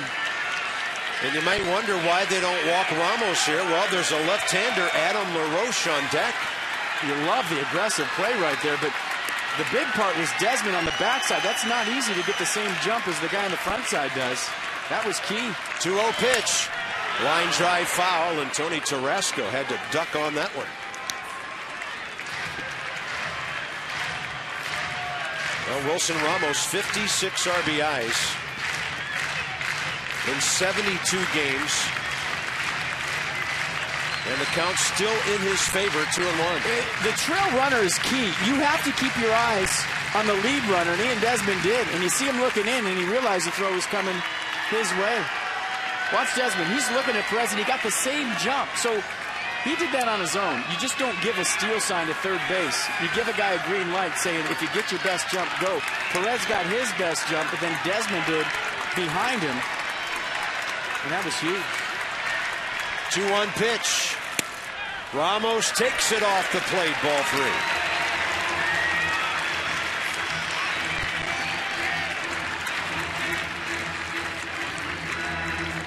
There's the left-hander LaRoche, who walked his last time. Then you face him with the bases loaded, you're going to have to throw a couple of strikes.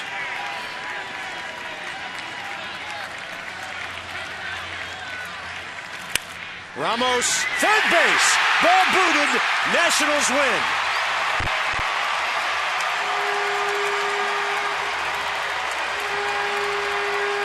A 5-4 walk-off win for Davy Johnson. And the Nats will finish at home with 47 wins this year.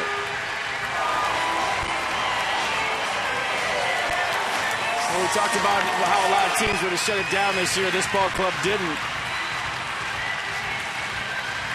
And they send the fans home wanting more. What a great win for the Nats as they get on the plane and go to Cincinnati, or go to St. Louis, their 84th win of the year. And that was some attitude. I mean, this ball's hit hard. They said E5, and yeah, it was. But Ramos hit it hard, and just a little peak right there. And maybe the speed of Perez was why he peaked up right there, knowing that he had a plus runner on third base. So credit Davy Johnson with the move to put Perez in there. And the Nats with a walk-off win for their last game in a white uniform this year. How about that? Well, and you're so happy for Davy Johnson. There are 6 more ball games to go after on the road trip, St. Louis and Arizona. And right now, Julie with Davy Johnson. They're chanting your name. Davy, this day I know it was full of emotions for you as far as it being the last game for you, the last homestand here. Could you imagine a better way to walk off win it?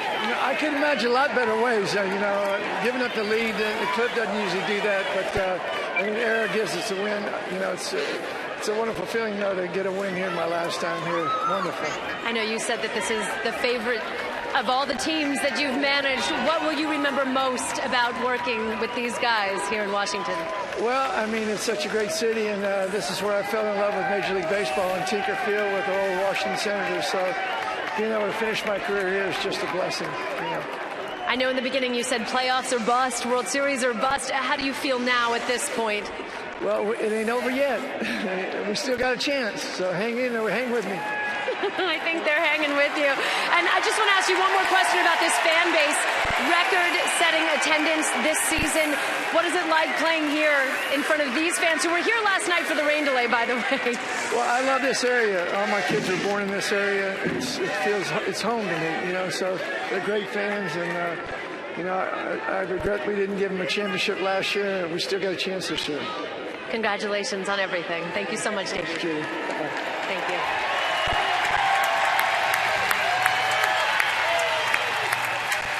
Well, Davy not lingering on the field too long. He never does that. But he does acknowledge the fans on his way into the dugout. So the Nats win it 5-4. They go 47-34 at home this year. And they walk off winners. Took a while, 3 hours and 21 minutes. So that's it for the home schedule. Join us Monday on Nats in HD as the Nats go to the Gateway City and take on Adam Wainwright with Tanner Roark on the mound tomorrow night, 7:30 Nats Extra. This has been a Masson presentation. By the way, we have the best TV crew in baseball right here at this ballpark. Men and women of Masson, thank you for a wonderful year here at home. We'll try to win some for you.